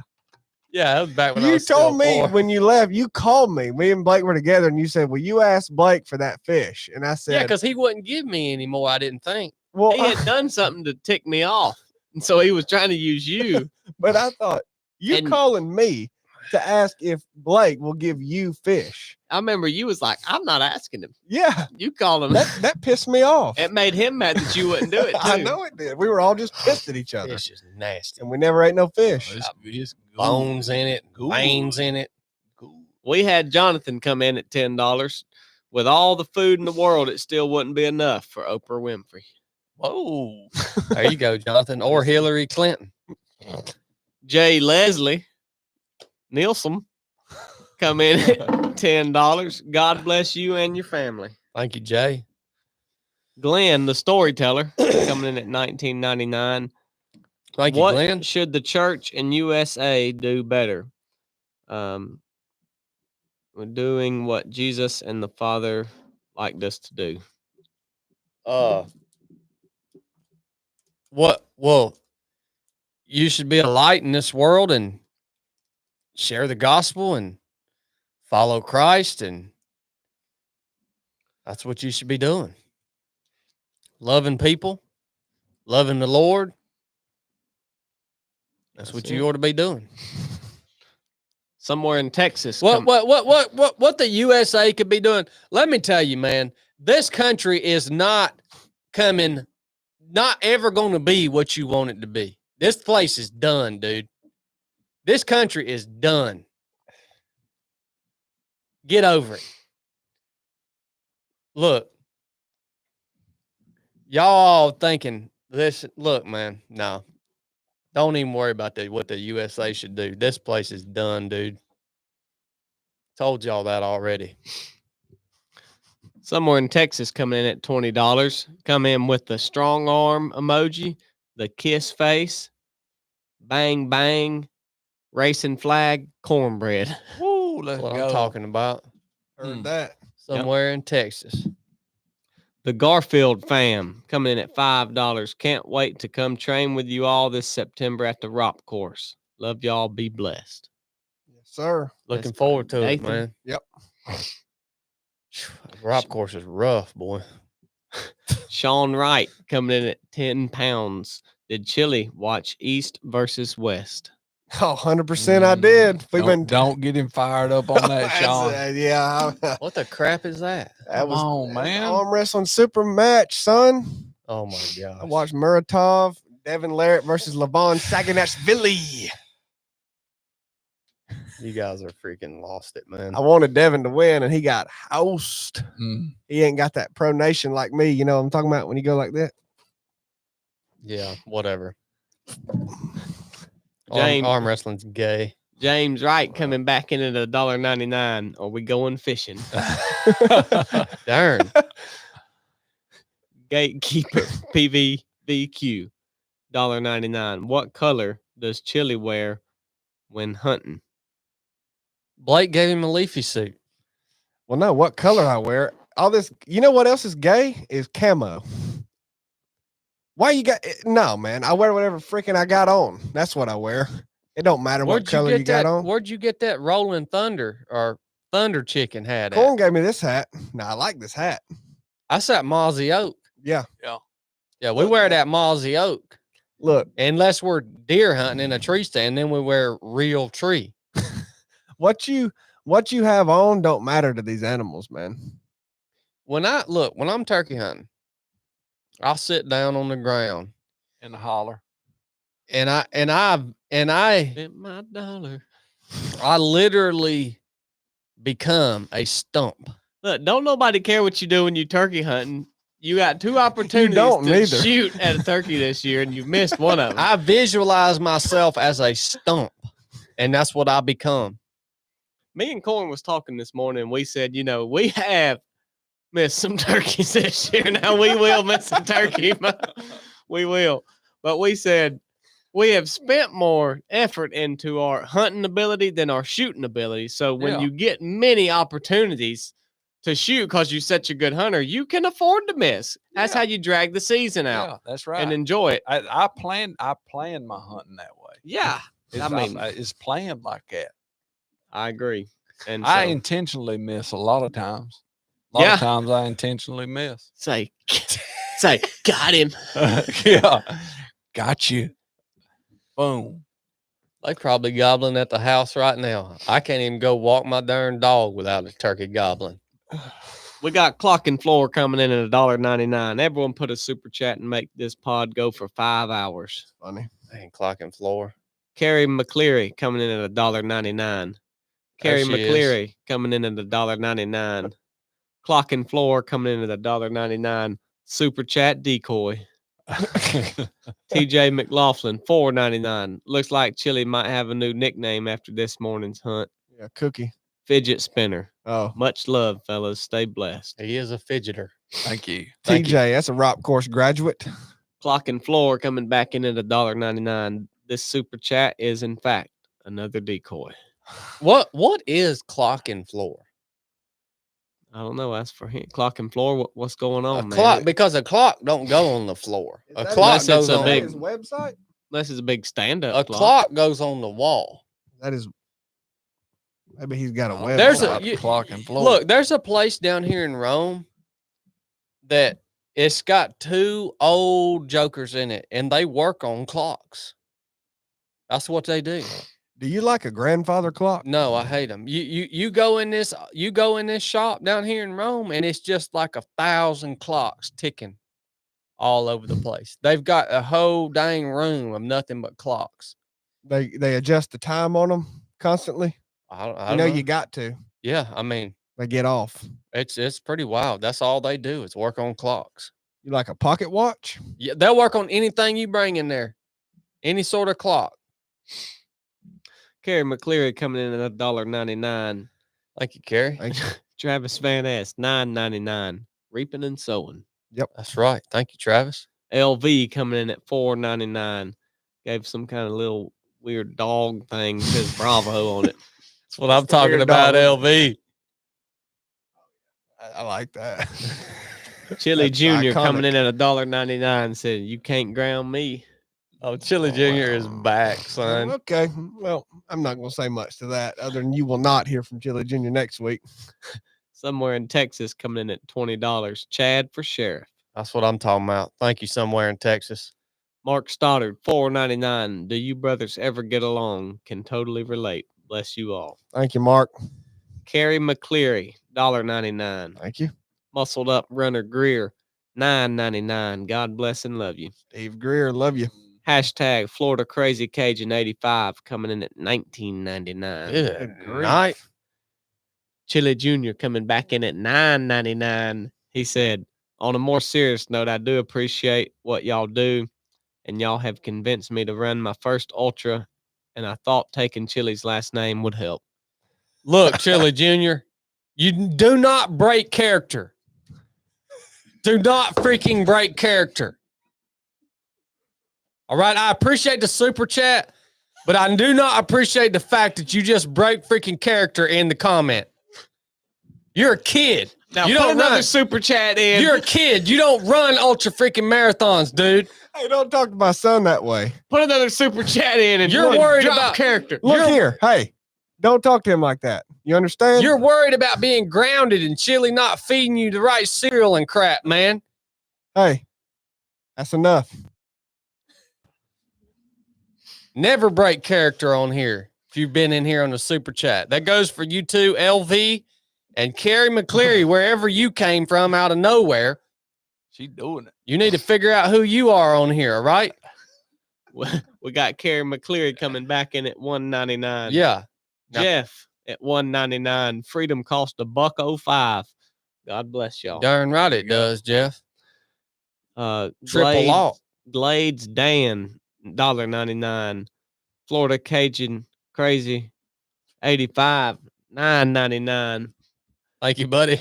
Y'all remember that time when that guy had that YouTube handle that was like some derogatory something? Blake just Come read on, it. Mike. anyway. Blake just kept reading it and he didn't realize what he was saying. Y'all talking about Mike? Yeah. You remember Mike, Mr. Smells. Yeah. Yeah. T. Russell, $20. Thanks for all you do. Love you all. Thank you, T. Love Russell. you, T. Russell. Chili Jr. come back in at $1.99, says, I am a kid. Dang right you are, Chili Jr. Don't you ever break character in the comment section again. Jeff coming in at $9.99. Meat money for cornbread. Yeah. There you go. How much Bring mock steak cornbread. will $9.99 get you? 1.5 packs. It ain't but like $7.50, $8 for a pack of 4. You need it, dude. Quit eating that crap cornbread. It's real Eat beef. sirloin, man. Mock. At least That's mock beef. At least eat sirloin, dude. Dark Horse Productions coming in at $4.25. $4.25. Thanks for your courage and what you're doing. Thank you. Larry Bird coming in at $1.99. Bum Mahoney coming in at $1.99. Thank you, Larry. Thank you, bum. Wasn't Larry a basketball player? Larry Yeah. Bird. He's Uh-huh. Larry Bird been around for a while on the podcast listening. He has, man. For real. Yeah. Yeah. Played at Indiana State. Oh, the Nature Boy coming in at $2. South Rick- Georgia checking Ric in. Flair. Ric Flair. Paul The Lee. Nature Boy. The Nature Boy, South Georgia checking in. Man, Nature Boy Paul Lee. I like South Georgia, man. I wish, people down in South Georgia don't like that they have all them hogs, but, I wouldn't mind having a few hogs myself. You know what, man? All these stupid conservationists, the National Wild Turkey Federation, all these daggone idiots and game wardens, and you don't know freaking nothing, dude. All of y'all stupid turkey hunters, man. Y'all think that everything kills turkeys. Look. You talk to a daggone turkey hunter. National Wild Turkey Federation just made it to where coon season was open. They're traveling around the country. They're freaking killing all these coons, man. You talk to anybody that turkey hunts, you mention a Tweety bird, and they say, "Oh, that Tweety bird impacts the turkey population." Y'all a bunch of idiots, man. People say, "No, we don't want them hogs. Them hogs eat them turkeys' eggs." Who gives a crap, man? You think a turkey's the only thing in the woods, man? Freaking think the crap is wrong with you guys, man. Y'all know where this is coming from, don't you? Uh-huh. When I was speaking to him about being ethical about the place he has to hunt and not killing no more turkeys, and he's got so many coons eating his turkey eggs. That's where it's coming from. He's Dude, mad. He's mad about I it. can't stand the National Wild Turkey Federation. You coming out against They them? are a bunch of daggone cock masters, dude. That's all they are. They're a bunch of freaking polo wearing dweebs. Turkey hunting is the golf of hunting. Agreed. Oh, that's duck. That's hunting. duck hunting. Well, but duck hunting and turkey hunting's right at it as worse. right as it works. You're killing a freaking bird, man. I mean, give me a break. Who can't kill a freaking bird? National Wild Turkey Federation. I hope a coon comes and eats your daggone colon out, son. I hope your colon gets laid out by a coon. If you're a National Wild Turkey Federation member. Screw you guys. Gordon just yelped.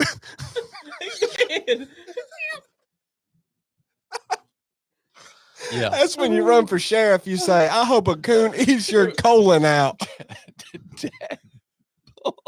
Screw y'all, you guys that think everything's impacting the turkey population. Well, the freaking woods it's more than just a dang turkey. Idiots. You idiots. That's all I got to say today. Enough said.